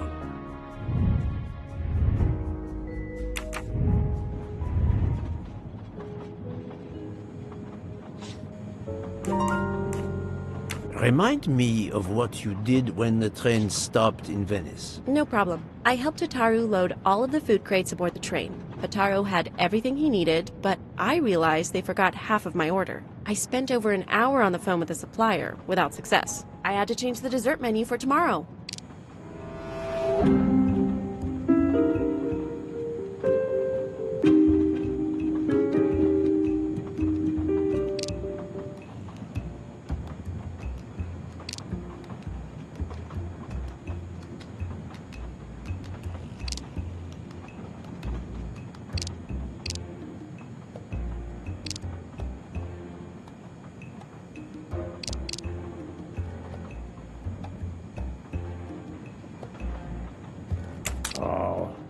The truth cannot hide from Poirot forever. Mademoiselle, I believe you're hiding the truth from me. What makes you say that? Monsieur Fauché did not see you helping Monsieur Maury. He couldn't have. He wasn't there. Indeed, Monsieur Fauché did not mention seeing Miss Nielsen or Monsieur Maury. Monsieur Maury was loading crates of food on the train. Yes, I helped him. You can ask him yourself. It's true. Monsieur Maury told me that Miss Nielsen did help him. Michel saw Monsieur Maury carrying the crates of food alone. You weren't on the platform. I did help Ataru. The entire time? He carried so many crates, his back was sore. I'm sorry about that. Okay, I'm guilty. I did leave him before we were finished. But I had to. There was no saffron he needed for a recipe. I volunteered to go into Venice and get him some. The Rialto market would be open late because of the carnival. He gave me money. I knew we weren't supposed to leave the train, but I only wanted to help. Mr. Mori can confirm this. Ask him. I saved dinner.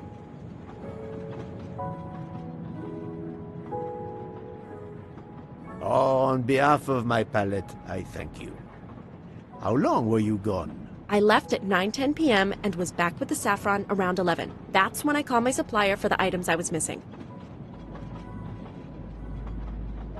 Miss Nielsen had almost 2 hours to buy the saffron, find a costume, kill Monsieur Wadi, elude Detective Locke, and make it back to the train for that phone call. Yes, it's possible that was enough time. Thank you, Mademoiselle Nielsen. That is all for now. Sorry again, Mr. Poirot. I hope you enjoy tonight's dessert.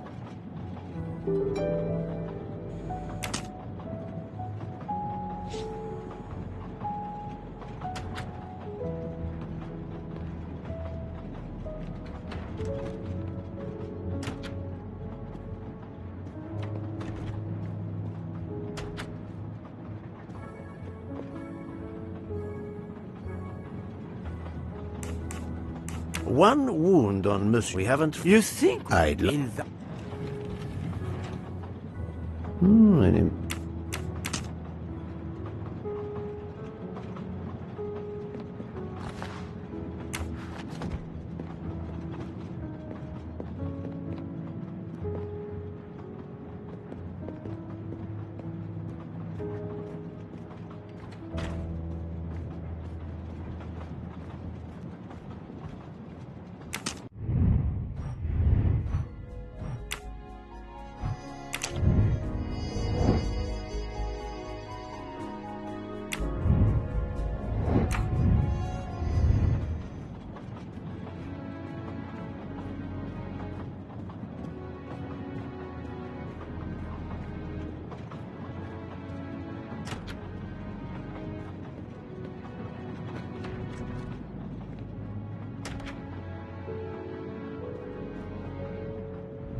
It's still locked. I need to move the parts on the side.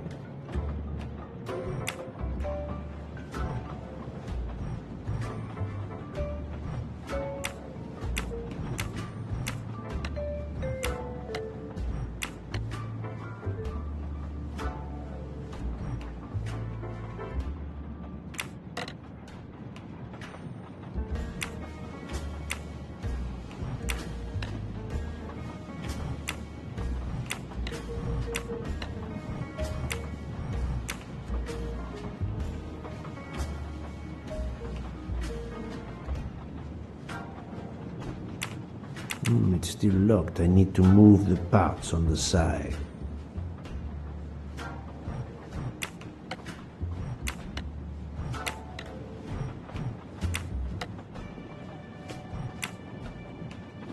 It's still locked. I need to move the parts on the side.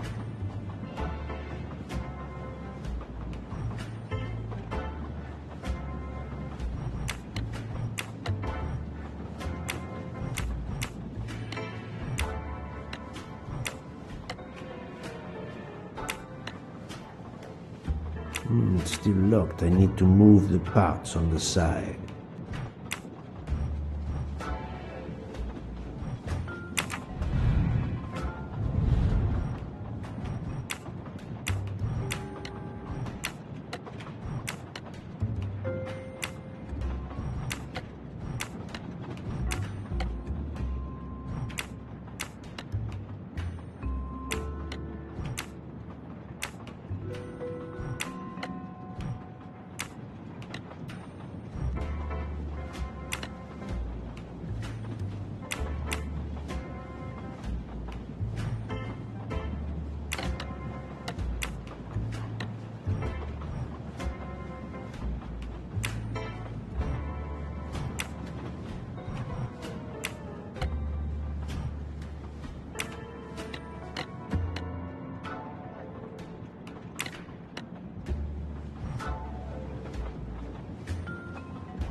It's still locked. I need to move the parts on the side.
It's still locked. I need to move the parts on the side.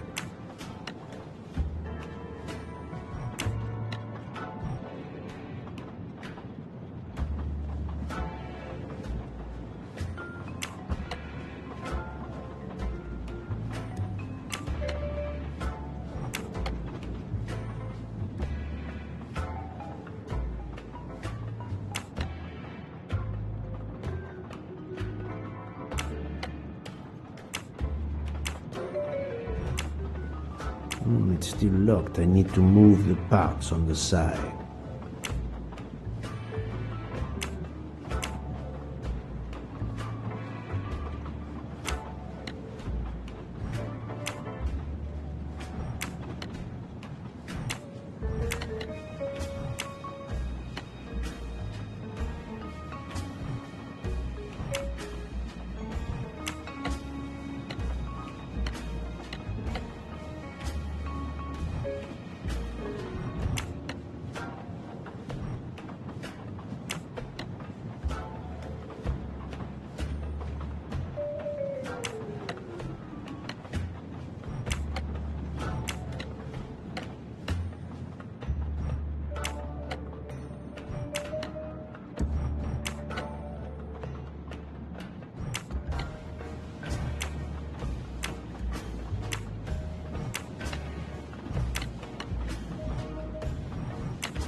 It's still locked. I need to move the parts on the side.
It's still locked. I need to move the parts on the side. It's still locked. I need to move the parts on the side.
Sushi knives, razor sharp. Sushi knives, razor sharp. Sushi knives, razor sharp.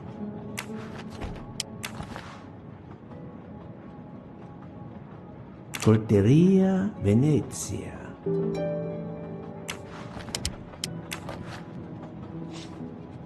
Sushi knives, razor sharp.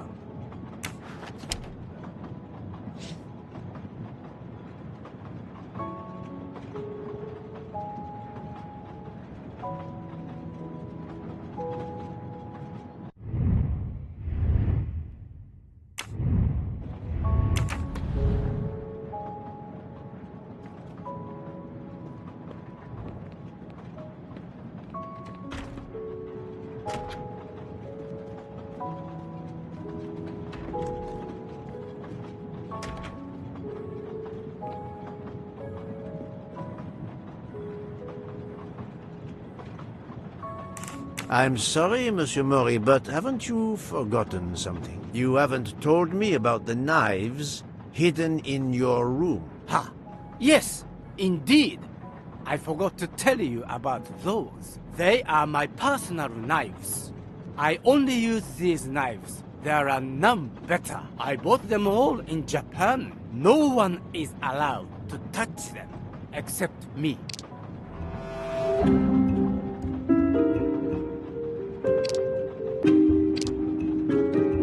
I'm afraid you are better at sushi than lying. What? What do you mean? One of the knives has an inscription, Coltelleria Venezia. Did you happen to go shopping tonight, monsieur? Damn you, Poirot.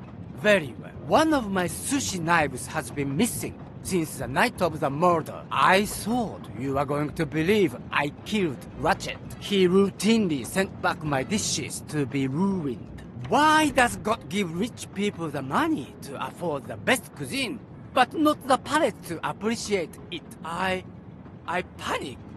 I know a very good store in Venice. I went to buy a knife to replace the one that had gone missing, so I wouldn't be accused. I assure you that I had nothing to do with any murders. I would have an easier time believing you, monsieur, if you put that knife down. Oh, yes, of course. Sorry. What time did you leave on your little shopping trip? I left around 9:30 p.m. I was back a little after 11:15 p.m. Time enough to stab Monsieur Wadi and return. Very well, Monsieur Maury. That's all for now. If I have another question... I'll be right here, cooking.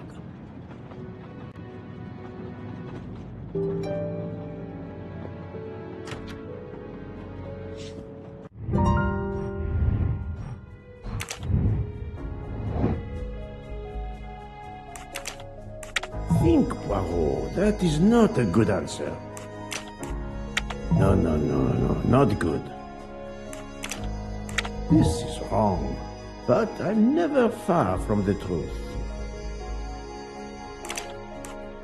I do not think that's the right answer. I must admit I'm not right this time. This is wrong, but I'm never far from the truth. No, not good. Think, Poirot. That is not a good answer. This is wrong, but I'm never far from the truth.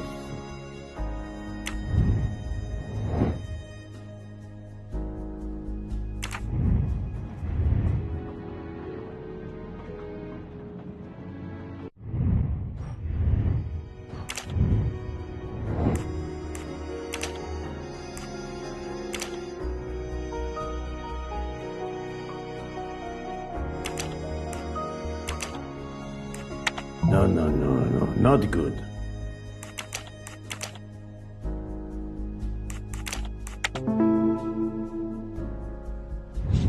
Et voilà.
What have you been doing, Poirot? I am completely in the dark. I will shine some light on the situation, my friend. I have 3 new suspects who could have killed Ratchet and Monsieur Wadi. Miss Nielsen, Monsieur Fauché, and Monsieur Maury. They all had periods of time during both murders to commit the deed, and their alibis are weak. A visit to family, and not 1, but 2 shopping trips. But... all are my employees. Alas, yes, my dear Book. But we have no proof against any of them. None of the 3 appears to have any motive whatsoever. But this is a tragedy. Do not give up hope. We will catch this murderer. There is still one place that may hold the evidence we need. Geneva. Exact. Do not give up hope. Well, that's easy for you to say. But what if it's Freya? What becomes of dessert? If it's Sotaru, who will cook? Me? And the worst, if it's Jean, who will serve the drinks? I've been checking up on the Banque du Lac. I had to confirm my identity for Interpol, so they contacted my captain at the Berkshire Police. I suspect he was not pleased. That my vacation was actually an unofficial investigation? I'll say. I would be happy to speak to him on your behalf. Thank you, but he'll get over it. It's a chance to close the books on the Armstrong kidnapping. He stopped yelling, asked for a report, then granted me an extra week. Excellent. What did you learn from Interpol about the Banque du Lac? It's had a bad reputation for over a century. Customers have included the mafia, Nazis, corporate swindlers of every description, even heads of state. It is true, this. It is the worst-kept secret in banking. They take advantage of the bank's strict policy of protecting the anonymity of its clients. This is in defiance of many laws from multiple countries, including Switzerland itself. Of course, I have never taken advantage of such a corrupt system. That goes without saying, my friend. There are ongoing investigations, subpoenas, court orders. The bank will eventually have to comply, or its assets may be seized. But until then, it still thrives, thanks to its wealthy and powerful clients. It sounds perfect for the late Monsieur Ratchet. Do you have any ideas? The serial numbers from some of the bills match those from the Armstrong kidnapping. We agreed in Venice that the bulk of the money must still be physically in the bank's vault. I concur, Detective Locke. Exemplary work. So, our next task is clear. We need to get into Ratchet's safety deposit box. There'll be codes, passwords. And Monsieur Wadi would, of course, have known them all. The bag of money he carried is proof of that. We'll need to find information about Ratchet's box in Wadi's office at the bank. Most assuredly, but remember the secrecy involved. I doubt his office will contain all we need. Where else must we dig?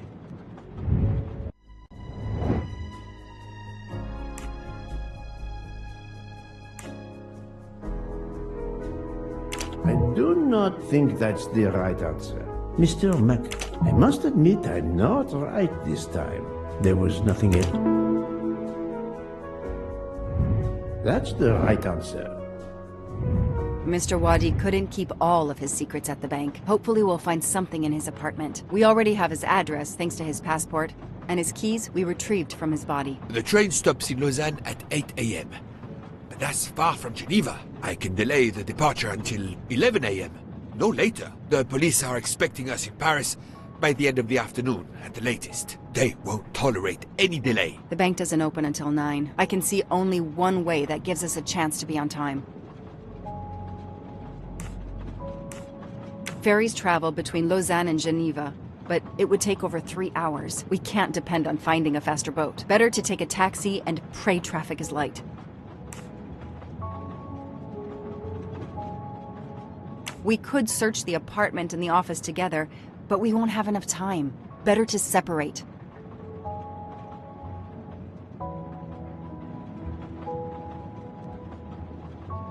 We are going to use the bank's anonymity policy to our advantage. And the quickest way is for you to impersonate Ratchet. I would rather impersonate Jack the Ripper, but in the interest of justice, I will do it. We need to find the account number. Along with everything else. I will say I want access to the vault. They don't ask for papers or even names. The vault information is enough. I'm not hearing any of this.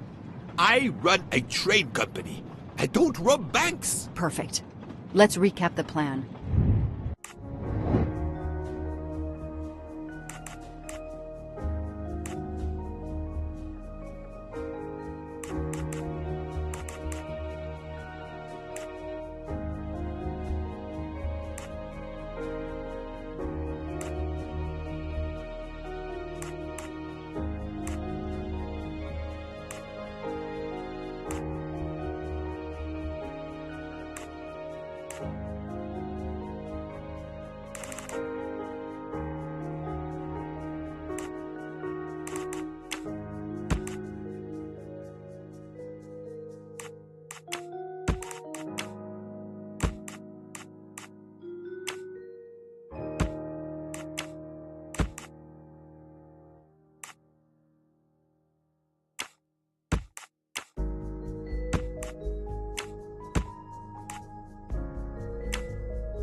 must admit I'm not right this time.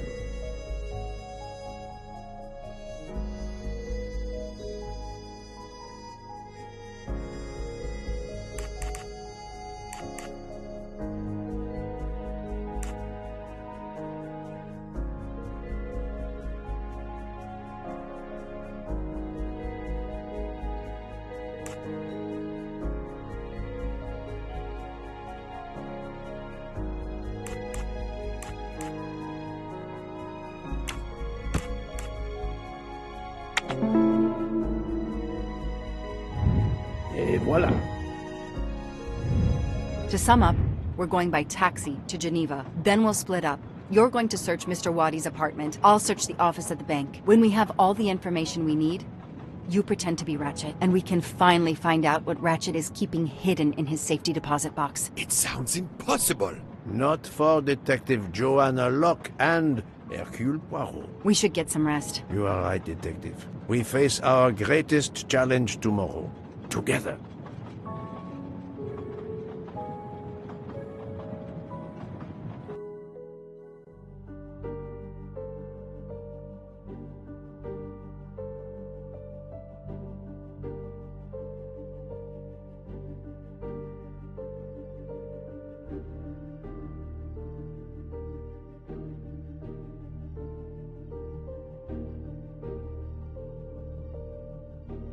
Nine o'clock. Our driver did well. It took barely an hour to get here from Lausanne. But we must conclude our business in 1 hour as well. Book can only hold the train until 11 o'clock. 1 hour to find the key of Ratchet's safety deposit box, the box number, and its passcode. A lot to ask. Indeed, which is why we must split our forces. I will take the cab to Monsieur Wadi's address. You must search his office. I have you on speed dial. And thank you, Mr. Poirot. For what, mademoiselle? For trusting me.